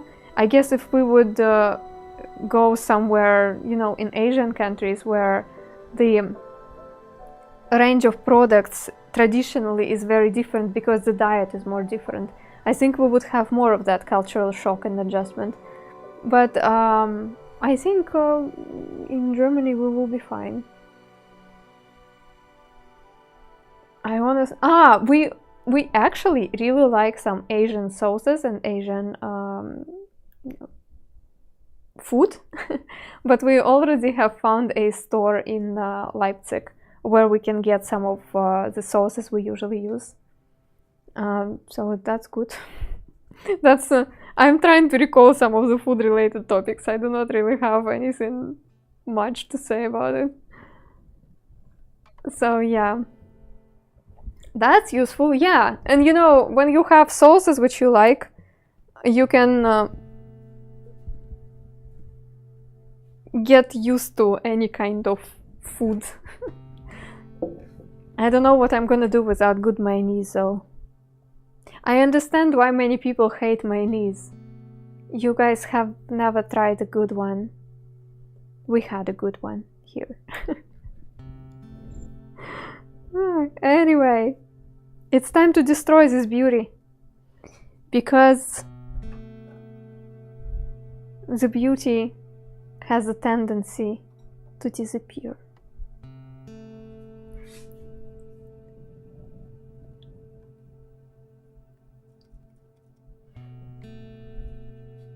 Enjoy.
Unfortunately, I just throw the sand away. As you can see, for each artwork I do not really use a lot, so and also it's just sand and it's not toxic or anything. I think bringing it to the factory for repainting would be even less efficient than just throwing it away.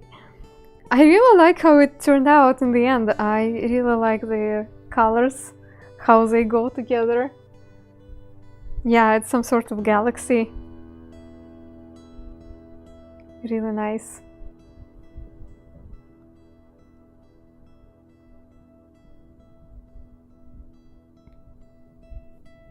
The art of destruction. That also look like a planet Earth. Yeah. Very much like that.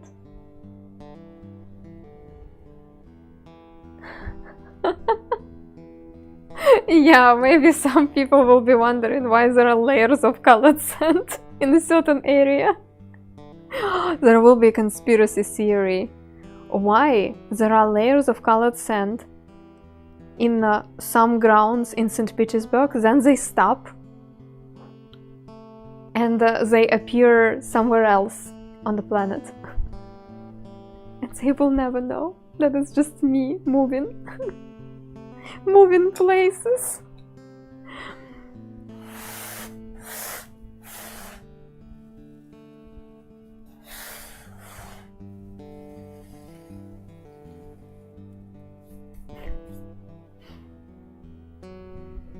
Dusty. Do not recommend this scent. It's dusty. Anyway, everybody, that's it for today. I am having 2 days off, and then I will come back to you with my standard shows. On Thursdays and Fridays we are working on scent stories. It's like animation in a way. So if you want to be, if you want to see what is standard show and what kind of things we're doing, go ahead and join us on Thursdays and Fridays. By the way, on Thursday and Friday, I think I will keep the streams at 6 p.m. I'm not sure yet. On Friday, it's gonna be 6 p.m. for sure, my time. And for Thursday, I'm not too sure. I need to make an appointment for Thursday. I will let you know in Discord.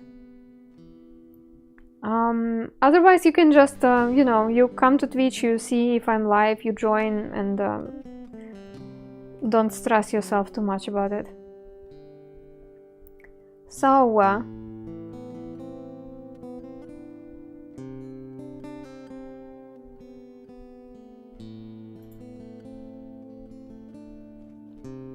I would like to support a gaming stream today.